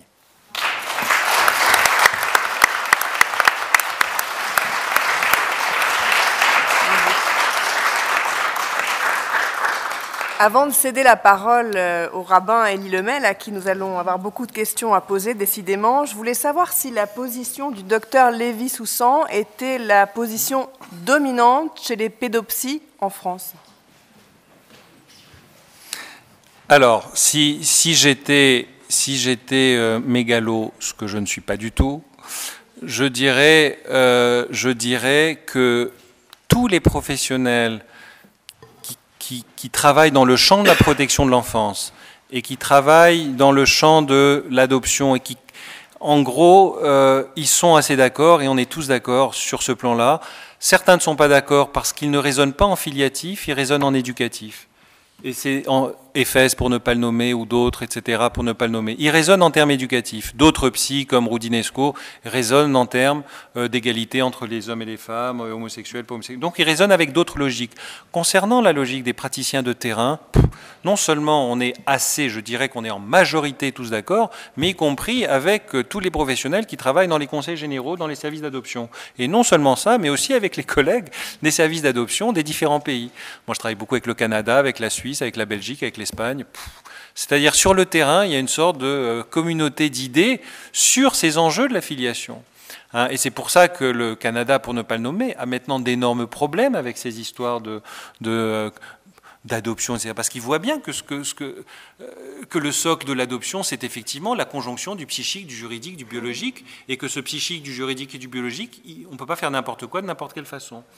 Mais voilà, c'est-à-dire on est assez d'accord. Et sur le plan des études extrêmement, je dirais même pas psychanalytiques, des études très cliniques, très attachmentistes, sur les pédopsies qui s'occupent de faire des vidéos sur les bébés entre hommes et femmes, comment le bébé interagit. Donc même les sciences, entre guillemets, précises, etc., cachères, enfin pas cachères, mais enfin, je veux dire par là, très solides, ils voient qu'il y a une différence d'attitude, de comportement d'un bébé avec un homme et avec une femme, qui ne sont pas les mêmes qu'avec une femme et une autre femme. C'est-à-dire, et qu'est-ce que ça veut dire qu'un bébé interagit différemment avec un homme et avec une femme, avec son père et avec sa mère? Ça veut dire que les potentialités que l'homme lui révèle ne sont pas les mêmes que les potentialités que la femme lui révèle.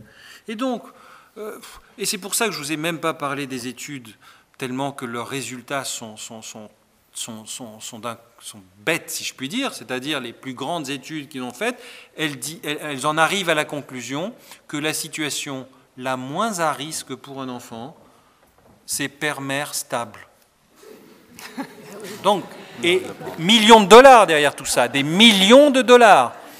Et alors, et tout le reste, ça ne veut pas dire que ça n'est pas possible, ça ne veut pas dire que c'est dangereux, ça veut dire que c'est plus à risque. Point à la ligne. C'est-à-dire surmorbidité de plein de pathologies psy. Mais ça veut dire que c'est plus à risque. C'est pour ça que pour nous, on raisonne en termes préventifs. C'est-à-dire, c'est-à-dire, moi j'ai le choix de... C'est-à-dire, quand on fait des agréments, c'est très compliqué de faire un agrément pour l'adoption. C'est-à-dire, il y a un couple qui vient nous voir, qui nous dit, mais non seulement, mais vraiment c'est la double peine. Non seulement on est infertile, mais en plus on se retrouve avec un psy devant nous. Donc vraiment, qu'est-ce qu'on a fait pour mériter ça? Hein, et à ce moment-là, donc effectivement, s'ils avaient pu avoir un enfant, ils ne seraient pas venus nous voir, mais là, voilà, ils doivent passer devant un tiers.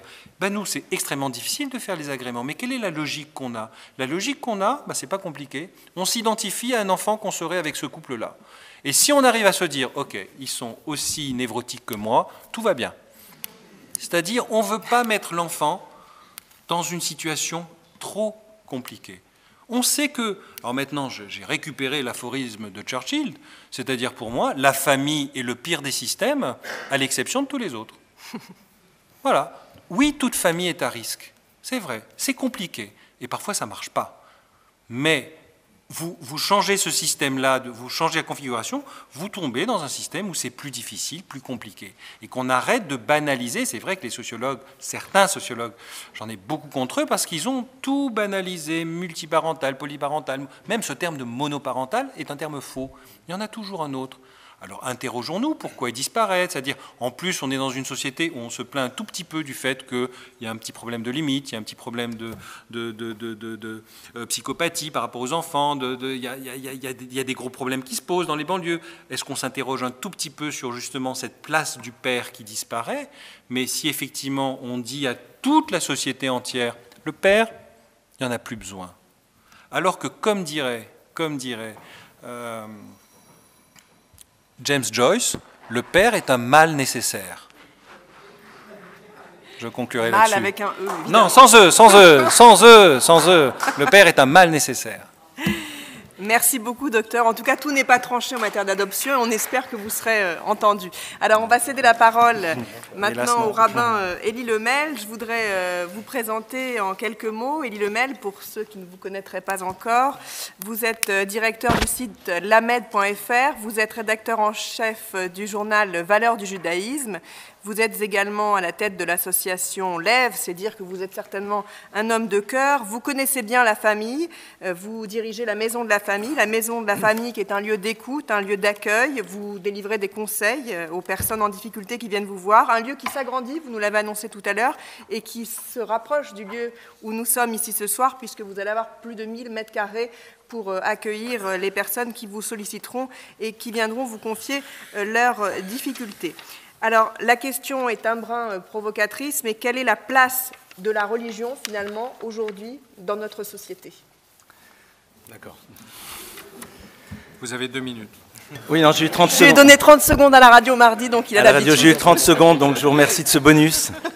Alors, tout d'abord, j'ai eu un réel plaisir à écouter les différents intervenants et je me suis retrouvé, bien sûr, dans bon nombre de leurs propos et plus particulièrement dans ceux que je viens d'entendre, qui en effet nous renvoie à la réalité extrêmement concrète des choses.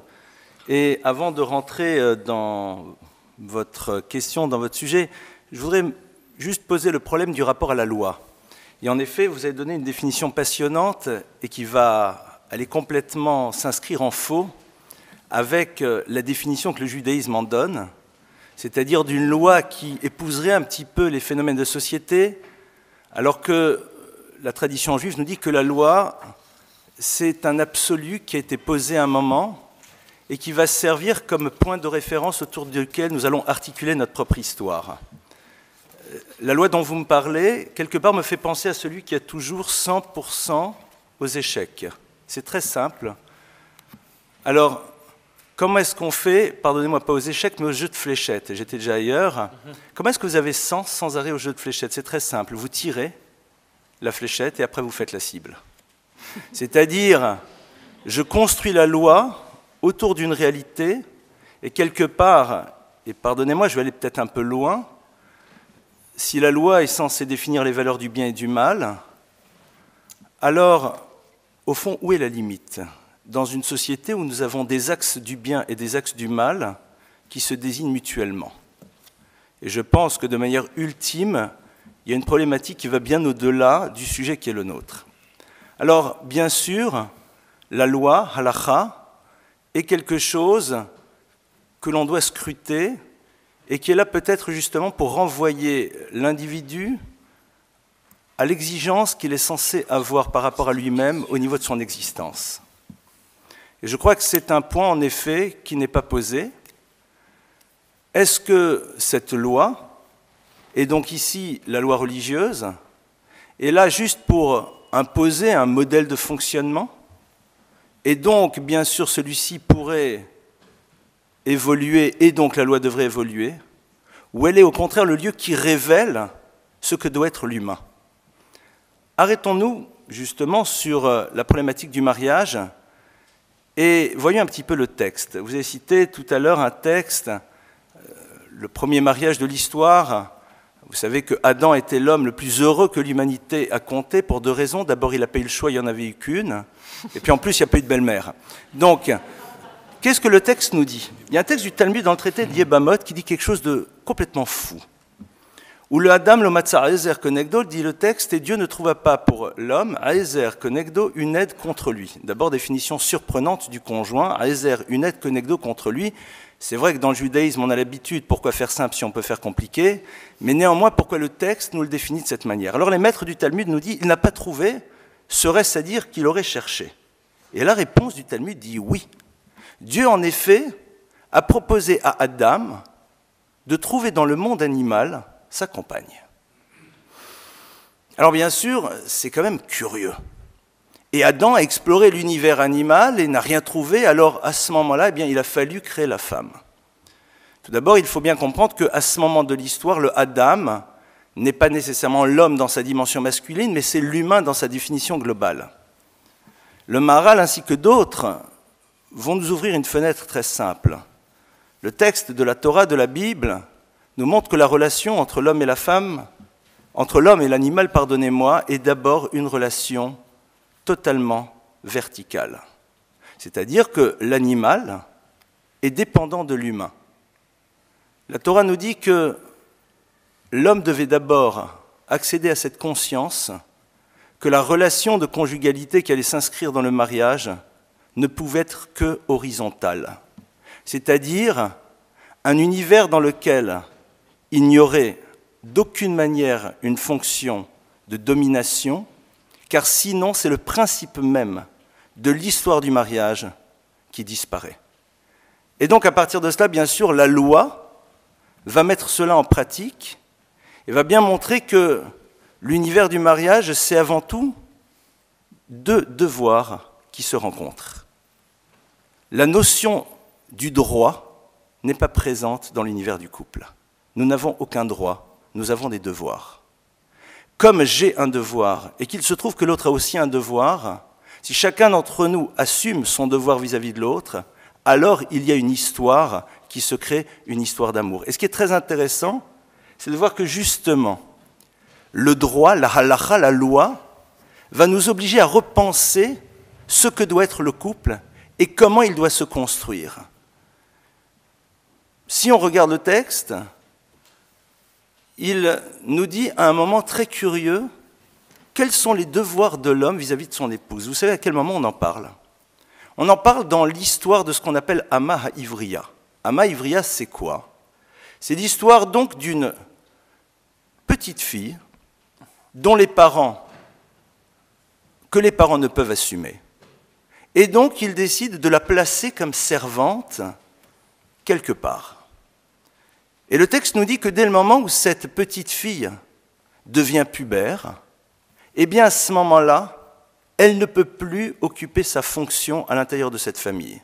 Soit, il y a, si elle l'accepte, possibilité de couple, avec qui? Celui qui l'aurait acheté, mais bien sûr si elle l'accepte, sinon elle sort. Pourquoi?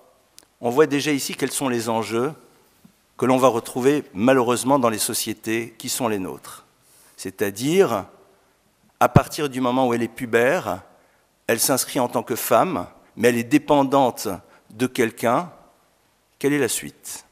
Mais ce qui est intéressant, c'est qu'on dit, et si à ce moment-là il y a couple, c'est-à-dire s'il y a acceptation de sa part et volonté de la part aussi de celui qui l'a acheté de construire un couple ensemble, chez Eraksuta Vonataloigra, à ce moment-là, il y a 3 obligations fondatrices que l'homme va avoir vis-à-vis de son épouse. Lesquelles? De la nourrir, de la vêtir et de l'épanouir sexuellement. 3 obligations. Pourquoi 3 obligations? Parce que tout simplement, à un moment, la loi est là pour nous révéler qu'est-ce qui va permettre en effet à une histoire d'amour de fonctionner. Qu'à un moment, j'ai une obligation et j'ai une responsabilité. La nourriture, c'est cette possibilité d'avoir une vie tout simplement, le vêtement étant le symbole de la possibilité d'avoir une vie sociale, et la vie sexuelle qui est complètement ici dissociée de la dimension de donner la vie, étant le lieu dans lequel, eh bien, le dialogue des âmes et le dialogue des corps se retrouvent, à tel point que la loi dit qu'une femme peut exiger le divorce si dans un des 3 points, celui qui est en face d'elle n'assume pas ce qu'il doit être. Donc on voit bien que la loi, elle est là pour construire au fond, dans l'univers du religieux, une réflexion sur ce que doit être le couple, sur la manière dont au fond, on doit construire la relation. Vous avez tout à l'heure parlé justement de ce texte qui nous dit qu'il n'y a pas d'obligation d'amour. C'est intéressant de voir qu'en effet, la Torah ne nous dit pas qu'il faut aimer. Néanmoins, le roi Salomon va dire à un moment « Re'echaim im isha asher ahavta » regarde l'existence avec une épouse, avec une femme que tu as aimée. C'est intéressant. Pourquoi est-ce qu'il nous dit cela? Qu'est-ce qu'il a besoin de nous dire? A priori, c'est évident. Alors voyons voir un petit peu quelle est la définition justement que la tradition juive a de l'amour. Tout à l'heure, vous avez fait remarquer fort justement que on ne parle pas d'amour dans la relation parent-enfant. On parle de kiboud, c'est-à-dire de cette notion d'honorer. Pourquoi? Parce que dans la tradition juive, l'amour, c'est le sentiment que l'on a vis-à-vis de quelqu'un qui cherche à nous épanouir. Et la Torah nous laisse cette liberté de réaliser que nos parents n'ont pas voulu nous voir comme étant un projet pour nous, mais un projet pour eux, et à ce moment-là, de ne pas réussir à les aimer, parce que, comme disait l'autre, j'aurais voulu être un artiste. Néanmoins, dans le couple, la Torah me dit, Re'ei Chaim, vois l'existence avec une femme avec que tu as aimé. Ça veut dire quoi? Vois au fond en quoi l'autre a une fonction épanouissante, à l'intérieur de ton histoire, à travers quoi? Et c'est là où il y a un terme qui est très intéressant. Comment est appelé l'autre? Rezer Konegdo, une aide contre lui. Rezer, une aide, ce sont 3 lettres. Avec ces 3 lettres, vous faites un autre mot, vous savez que l'hébreu est une langue consonantique, et on peut réarticuler les lettres d'un mot pour comprendre un de ses sens. Rezer, c'est les mêmes lettres que le mot zera. Zera, c'est quoi? C'est une semence. Vois l'autre comme étant un monde de possibles. C'est-à-dire celui ou celle qui est en face de toi est un monde des possibles, et ta responsabilité, c'est de lui donner justement cette possibilité d'exprimer ce monde de possibles et de réaliser quelque chose. Konegdo, contre toi parce que, quelque part, l'autre miroir et te renvoyant l'image de ce que tu es réellement, non pas dans ta posture en société, mais dans ta réalité, dans ta dimension la plus intime. Et donc, ici, on a quelques points de départ qui nous montrent au fond où va se jouer la réflexion que l'on doit avoir vis-à-vis justement de la loi qui va nous obliger à penser ce que doit être une relation. C'est-à-dire qu'en 2 mots, on ne débarque pas en disant « eh bien c'est comme je le sens, c'est comme je le ressens ». Il ne s'agit pas de cela. Il s'agit d'explorer un texte et qui va nous dire « voilà, à partir du moment où je te dis que tu es obligé », alors ça veut dire quoi? Ça veut dire qu'à un moment, il y a une notion d'exigence. Il y a une notion, à un moment, de prendre sur soi. Il y a une notion, vous savez comment s'appelle le mariage en hébreu? Nisuin. Nisuin vient de la racine nosé. Nosé, ça veut dire supporter. Pas très romantique, mais tellement réel. Supporter pour devenir le supporter. Au moment où on passe sous la choupa, c'est-à-dire au moment où on passe sous le dénuptial, on lui dit voilà, mets de côté l'ambiance romantique. Concrètement, en te mariant, tu prends sur toi le fait que l'autre, tu vas être obligé de le supporter, c'est-à-dire d'accepter que même si sa réalité ne correspond pas nécessairement à la vision fantasmée que tu avais de ce qu'il devrait être, eh bien tu seras dans la continuité de la relation et c'est comme ça qu'elle se construit. Société du jetable dans laquelle, quand l'autre ne correspond plus à l'image que j'avais de ce qu'il devrait être, eh bien il n'a plus sa place. Et donc on voit que ne serait-ce qu'à travers ces mots-là, on a ici la loi qui nous demande de repenser comment on construit la relation. Il y a un autre verset qui nous dit, c'est pas un verset, c'est un texte du Talmud, Tov, non c'est pas vrai, c'est un verset, Tov la gever ki yisaol. Il est bon pour l'homme qui yisaol de porter sur lui le joug, disent nos maîtres, ze aol isha, c'est le joug de la femme. Ça veut dire quoi? Ça veut dire qu'à un moment, sache que la réalité d'une relation de couple et une relation amoureuse, c'est d'être prêt à assumer quelque chose, mais ce n'est pas pour autant que tu ne vas pas être dans la continuité de l'histoire. Parce que c'est seulement comme cela que l'on peut véritablement construire quelque chose. Le divorce est totalement accepté dans la Torah. Pourquoi? Parce que la Torah ne veut pas obliger l'individu à vivre une vie de souffrance. Mais néanmoins, quand la halakha, quand la loi, quand les textes nous disent ces mots-là, ils nous remettent face à la réalité concrète des choses, nous obligent à sortir des mondes des fantasmes, et c'est là où justement le couple peut prendre son essor, c'est là où véritablement il prend sa véritable dimension. Donc, ça c'est un petit peu sur ce premier point. Maintenant, bien sûr, on pose le problème du mariage pour tous aujourd'hui. Alors, il y a un texte du Talmud qui est passionnant dans le traité de Troulin qui dit qu'une des caractéristiques de l'époque pré-messianique, c'est entre autres le moment où on rédigera des contrats de mariage entre hommes. Et Rashi sur place dit, il ne s'agit pas d'homosexualité, ça on est au courant depuis longtemps. Rashi, le commentateur donc, du Moyen-Âge, dit, pour expliquer bien ce texte du Talmud, il dit, c'est le moment dans lequel le concept même du mariage ne sera plus quelque chose de valable, et donc on décidera qu'on peut créer des contrats de mariage entre hommes. Quel est au fond l'enjeu et qu'est-ce qui se joue ici? Alors bien sûr, qu'est-ce qui se joue dans l'homosexualité, pas chez l'homosexuel? Tout à l'heure, vous parliez de ces condamnations. Vous savez que la tradition juive nous dit que pour pouvoir condamner quelqu'un à mort, c'est tellement compliqué qu'un tribunal qui a condamné une fois quelqu'un à mort une fois en 70 ans est appelé criminel. Je vais juste vous donner un cours de Talmud très rapide. Imaginez, par exemple, condamnation pour acte d'homosexualité. Alors, dans la halacha, dans la loi, comment ça doit se passer? Il faut qu'avant qu'il y ait passage à l'acte, et pas juste bisous et autres, mais passage à l'acte, c'est-à-dire pénétration, il faudrait qu'il y ait 2 témoins qui viennent, qui avertissent que si en effet il y a passage à l'acte et qu'il y a témoignage, alors il pourrait y avoir condamnation. Et si entre le moment où les témoins l'ont dit et le moment où il y a passage à l'acte, il s'est passé plus que 10 secondes, il n'y aura pas de condamnation. Pourquoi? Parce que peut-être qu'ils ont oublié. Alors qu'est-ce que le texte vous dit? Ça sert à quoi? C'est ce qu'on appelle une fonction pédagogique. C'est-à-dire si la Torah nous dit que telle et telle chose serait sanctionnée d'eux, elle veut peut-être nous amener à repenser l'importance de ce qu'elle veut dire, c'est-à-dire au fond d'un univers dans lequel je ne veux pas retrouver dans le visage de l'autre autre chose que mon propre visage, et encore quand je vois son visage. D'un univers dans lequel je veux retrouver moi-même dans cette confrontation, peut-être justement l'univers dans lequel le concept de l'altérité a totalement disparu. Je parle de l'homosexualité. La problématique de l'homosexuel n'est pas la même. Pourquoi? Parce qu'il a une histoire, il a un vécu, il a la problématique à laquelle il est confronté.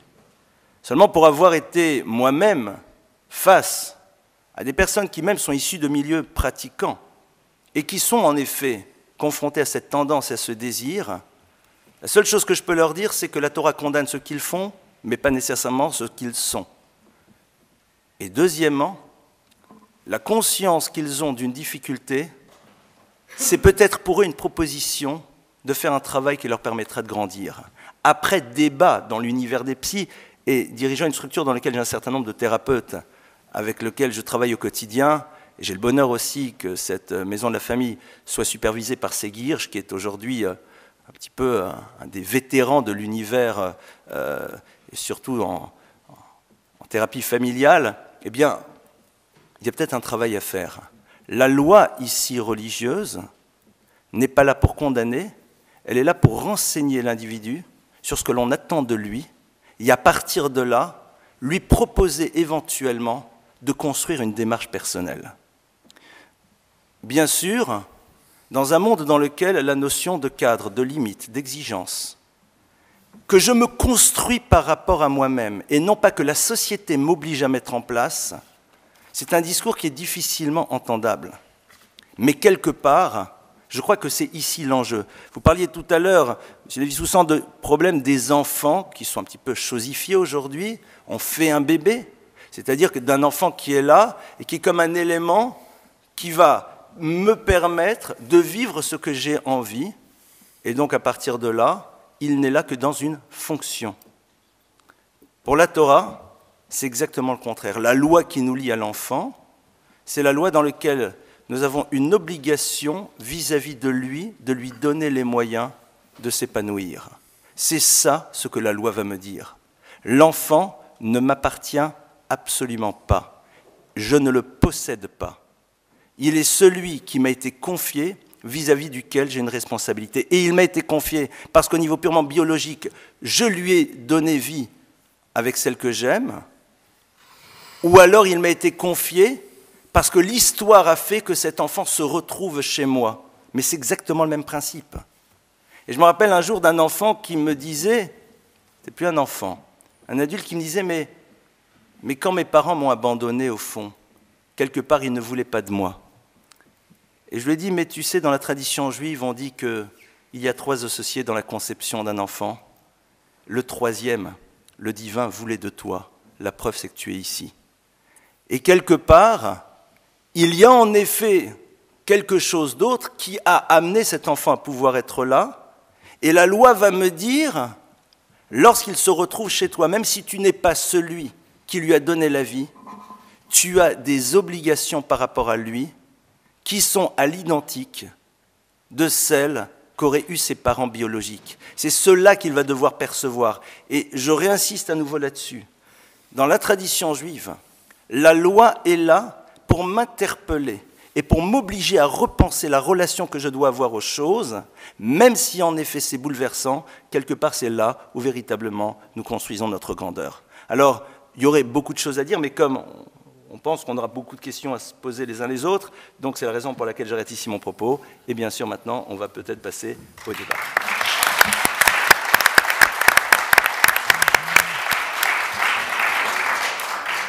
Nous avons quelques minutes pour répondre donc à quelques questions. Alors, je ne sais pas s'il y a un micro dans la salle qui peut circuler, ou alors tout simplement vous vous levez pour poser votre question et nos intervenants répondront directement.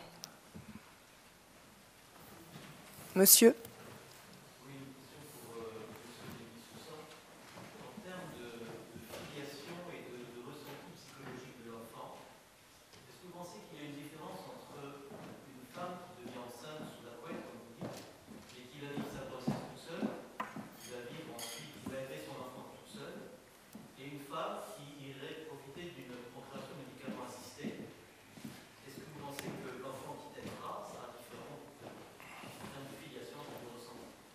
Dans les deux cas, il n'y a pas d'homme, c'est ça?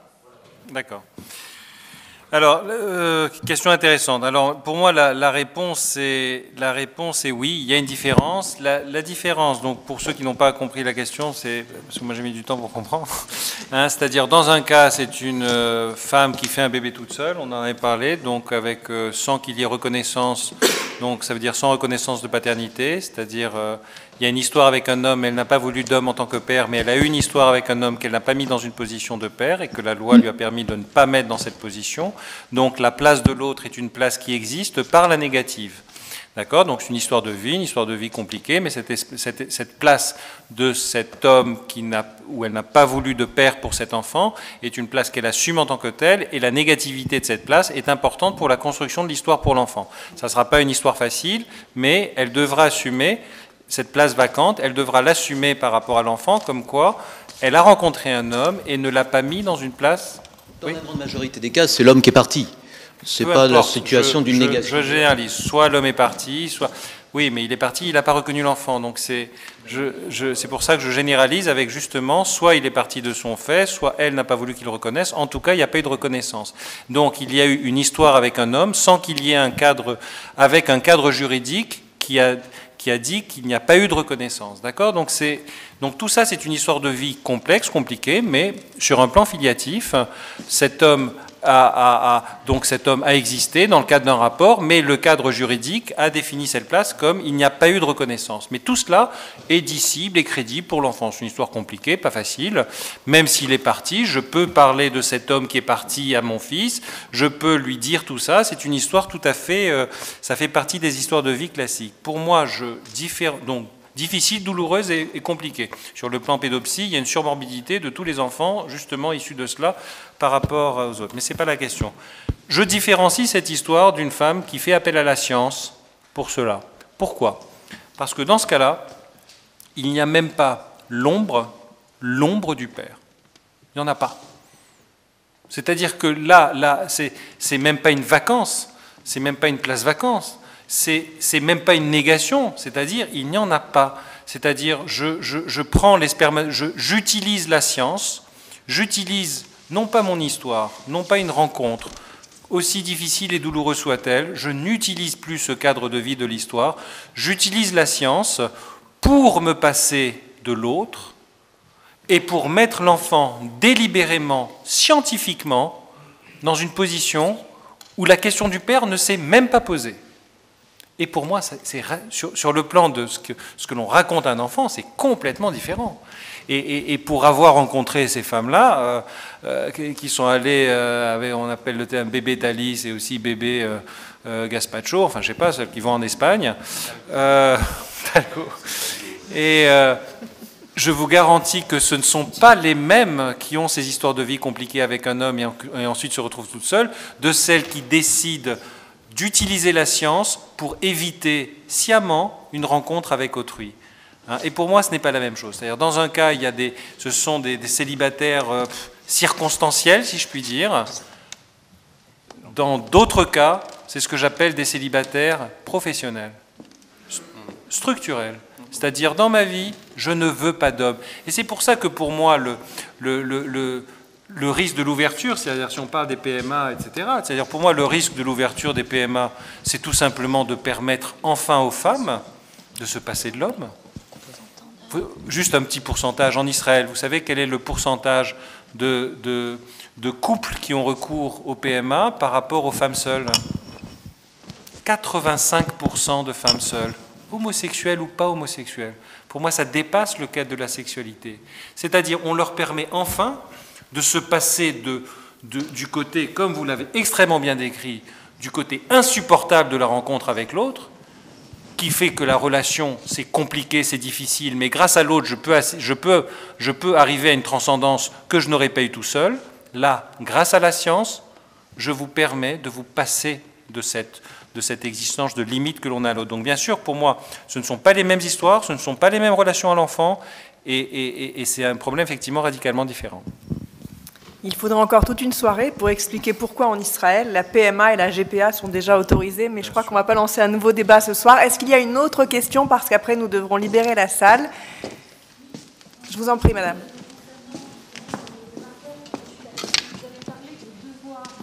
Vis-à-vis de la femme, mais pas celui des devoirs de la femme vis-à-vis de l'homme. C'est les mêmes? Alors, non, clairement.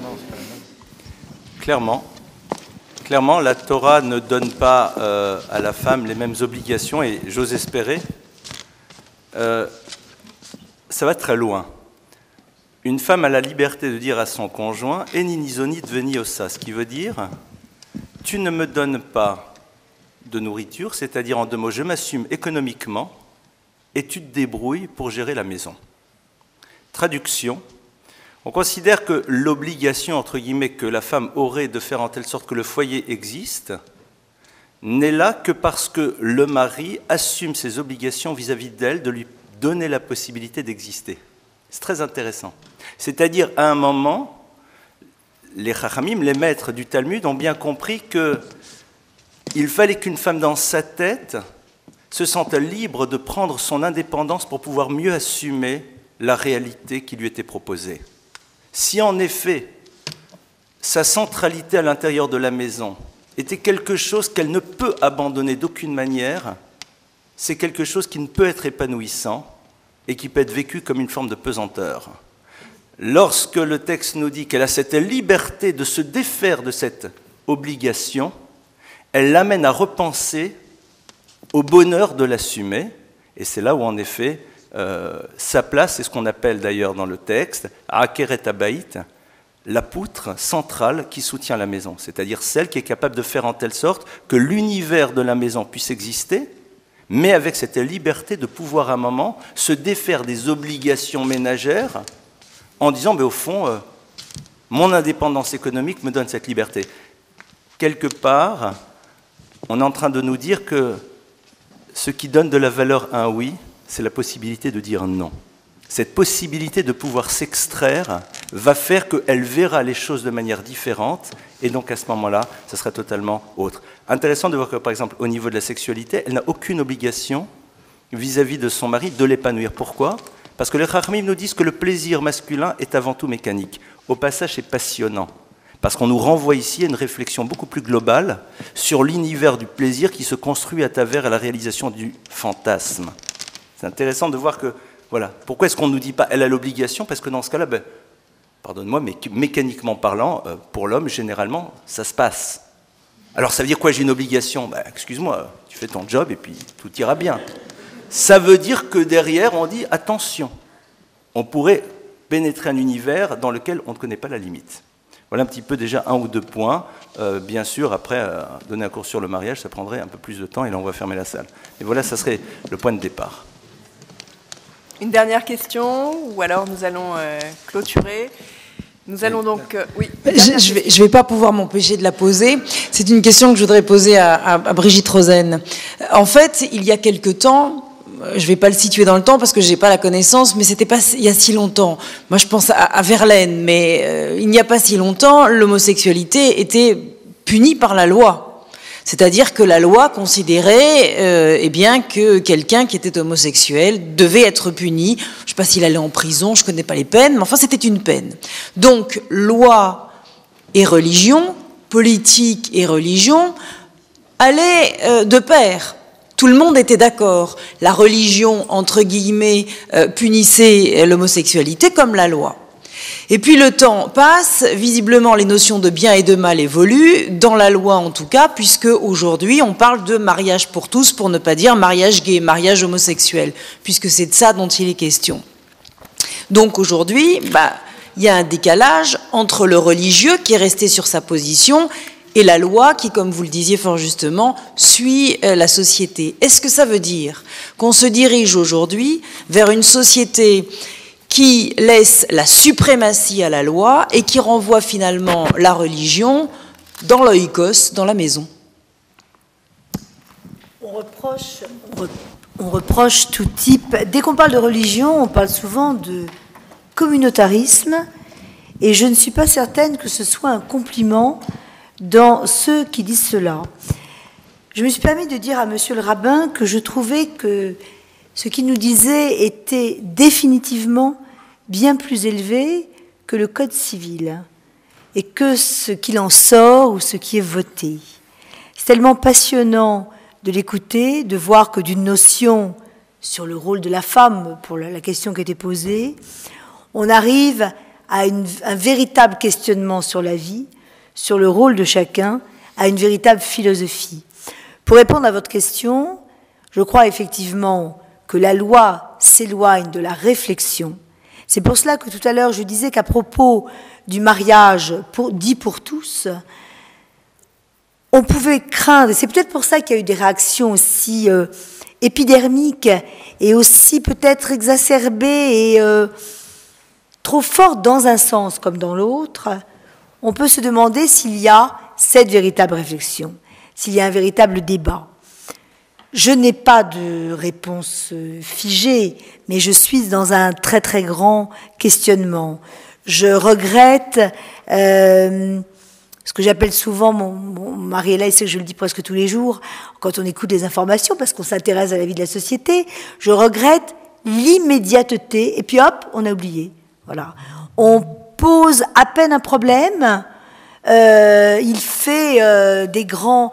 Tout à l'heure, le docteur Lévy-Soussan nous parlait de ce père sur la grue. Bien, c'est un exemple. Pour ma part, moi j'étais au palais, j'allais plaider, et plusieurs journalistes, je ne sais pas comment ils ont eu mon portable, peu importe, m'ont téléphoné en me disant « Est-ce que vous voulez ce soir être à telle émission sur la 3 ?» etc. Bon, j'ai pas voulu, d'abord parce que je pense que j'avais rien de très intéressant à dire, mais surtout parce qu'on montait ce qu'était un phénomène en état de fait, état de société, c'était les droits des pères, les institutions des pères, alors qu'en l'espèce, si l'on connaît un tout petit peu le dossier, j'ai pas la prétention de vraiment le connaître, mais dans ce cas-là, cet homme, certainement désespéré, je ne crois pas qu'il ait fait ça uniquement dans un but publicitaire ou pour un égo surdimensionné, mais cet homme avait eu des comportements extrêmement graves, pouvant mettre en péril l'équilibre de cet enfant, et pouvant en tout cas insécuriser tout à fait la mère. Et ce qu'on demande aux deux parents, c'est d'être aussi garant de la représentation de l'autre vis-à-vis de l'enfant.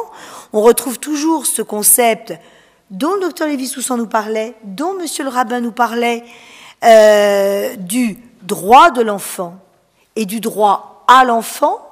Et je prends l'exemple de cet homme sur la grue, parce qu'on nous en a parlé, rebattu les oreilles, etc., alors que finalement, ce type-là n'était pas forcément un parent responsable, et il devenait le chantre de l'histoire des pères malmenés. Voilà. Alors voilà, finalement, ce qu'est un certain état de la société. voilà comment il est présenté, voilà comment certaines lois sont mal menées, et finalement c'est la société qui est mal menée à la fin. Ça me paraît tout à fait grave et tout à fait déplorable. Merci. Une petite question pour terminer. Alors, oui, je me permets de retarder la fermeture de la salle, mais Monsieur le rabbin m'a apporté un certain nombre d'éclairages très intéressants, mais il y en a un qui me manque encore, donc je ne le laisserai pas partir tant qu'il n'aura pas aidé un peu. Je peux même vous donner mon numéro de place. Non, mais il a eu la gentillesse d'expliquer un certain nombre de choses que j'avais lues dans notre façon d'écrire, nous chrétiens, la Genèse. Et il y a une des phrases qui existe évidemment chez vous aussi, qui est l'homme quittera son père et sa mère, et tous les deux ne feront plus qu'un. Moi, ça m'intéresse de vous entendre sur ce que veut dire, parce que merci à vous d'ailleurs peut-être, parce que vous avez réintroduit un petit peu d'amour en fait dans notre débat, donc ça j'ai trouvé ça sympathique, vous me faisiez écho, mais cette unité qui est au cœur en fait de l'amour, ça m'intéresse de vous entendre. Alors, tout d'abord, je vais citer le texte. Le verset nous dit « Alken Yaazov ish et aviv vetimo ». C'est la raison pour laquelle Yaazov, il abandonnera, terme violent, ish, l'individu, aviv veimo, son père et sa mère, veut davak beishto, et il se collera à son épouse. Vehayou le basar echad, ils seront pour une seule chair. Alors, tout d'abord, ce qui est intéressant ici, c'est cette notion de davek. Tout à l'heure, vous parliez de 1 plus 1 égale 1. Eh bien, la tradition juive nous dit non, ça fait 2. Pourquoi? C'est quoi ce terme de dovek, coller? Quand je colle ma main à l'autre, eh bien, en effet, les gestes que je vais faire avec ma main droite vont être épousés par ma main gauche. Mais la main droite reste droite, la main gauche reste la main gauche. C'est-à-dire ici, un élément fondateur, c'est que si on n'est pas prêt à accepter que l'autre garde sa propre identité dans l'histoire du couple, alors on est dans une problématique de fusion dans laquelle plus personne n'existe. C'est la raison pour laquelle cette tridimensionnalité doit toujours être présente dans une histoire de couple, homme-femme, c'est-à-dire projet personnel, époux-épouse, mère et père. Et savoir que tout notre problème de vie, c'est de savoir justement combien on bien équilibré, c'est-à-dire à quel moment on investit plus une fonction de parent et une fonction d'époux, et on met peut-être un peu en retrait notre projet personnel, mais qui reste toujours là, pour que le jour où notre responsabilité parentale n'est plus la même, cette partie-là émerge, et justement l'équilibre soit là. Le bassar ira d'une seule chair. Alors les commentateurs disent tout d'abord, c'est vrai que c'est aussi le fruit de cette union, c'est-à-dire l'enfant, mais aussi le bassar, et de nouveau l'hébreu est une langue consonantique, peut se lire le basser pour annoncer echad. Echad, c'est l'unité. Et le mot echad a la valeur numérique de 13, qui est la même valeur numérique que la dimension de ahava, d'amour. C'est-à-dire que la dimension ultime, c'est cette capacité de savoir être dans cette proximité tout en gardant son identité. Et à travers cela, on annonce l'amour. Parce que l'idée de l'amour, comme on l'a vu, c'est le désir que l'on a de donner à l'autre les moyens de s'épanouir, en lui révélant d'abord son potentiel, et en voyant même dans la difficulté qu'il nous crée, le lieu qui nous permet à nous de grandir. Et ça, en effet, c'est quelque part la base du programme du couple. Bien sûr, si on est dans l'amour qui est celui que j'ai pour le poisson, j'aime le poisson donc je le consomme, alors j'aime en l'autre ce que je vais pouvoir prendre. Le jour où j'ai terminé de prendre ce que j'avais besoin d'avoir de lui, parfois la possibilité justement d'abandonner mon père et ma mère, c'est-à-dire au nom de l'autre, je me donne ce droit de pouvoir les abandonner, alors c'est vrai que quand je l'ai fait, il n'y a plus de raison que je l'aime. Et juste sur cette notion d'abandon, parce que c'est vrai que la notion d'abandon est entendue de manière très péjorative. Eh bien, la Torah nous dit que le début du couple, c'est l'acceptation que l'univers du célibat, c'est une étape qui se termine. Pourquoi ? Parce que si je considère que le couple, c'est juste une tentative d'être dans une forme de mieux-être, nous serons toujours dans des modèles comparatifs, et lorsque, en effet, mon présent se conjuguera à l'imparfait, j'aurai le souvenir d'un passé qui me semble être au plus que parfait, et dans ce cas-là, je n'aurai jamais de futur. C'est ça, au fond, le problème. C'est sorti au moment où je vous le disais, je vous le dis tout de suite. Donc, mais bon, c'est-à-dire, c'est à ça que ça sert. C'est-à-dire qu'à un moment, c'est ça le problème. C'est-à-dire que Yaazov, c'est savoir, ton histoire n'est plus chez eux. Ton histoire n'est plus chez eux. Donc ça y est, c'est terminé. Il faut que je le décide dans ma tête. Si dans ma tête, je n'ai pas décidé que ça y est, ce que je devais construire dans l'univers de mes parents, c'est quelque chose qui s'arrête et donc maintenant mon histoire se passe ailleurs, alors il y aura toujours des liens qui seront d'ailleurs la base de toutes les manipulations affectives, et dans la communauté juive, on sait comment ça fonctionne, n'est-ce pas? Donc, sur la base de ça, ça va être un peu compliqué. C'est au contraire cette capacité de savoir abandonner qui crée la possibilité d'un lien qui va se pérenniser parce que chacun sera à la bonne place. Voilà un petit peu quelques points de départ en tout cas. Ne me remerciez pas. Hein.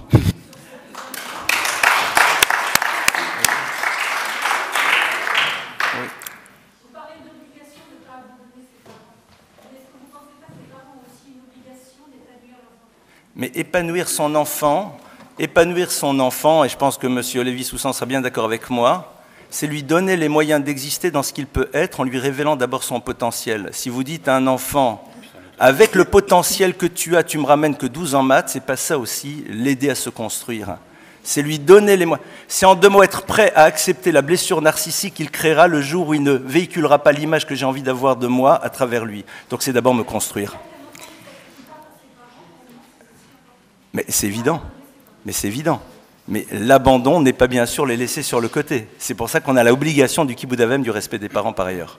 Eh bien voilà, ce sera le mot de la fin. C'est ainsi que s'achève la seconde édition des Nuits du Savoir.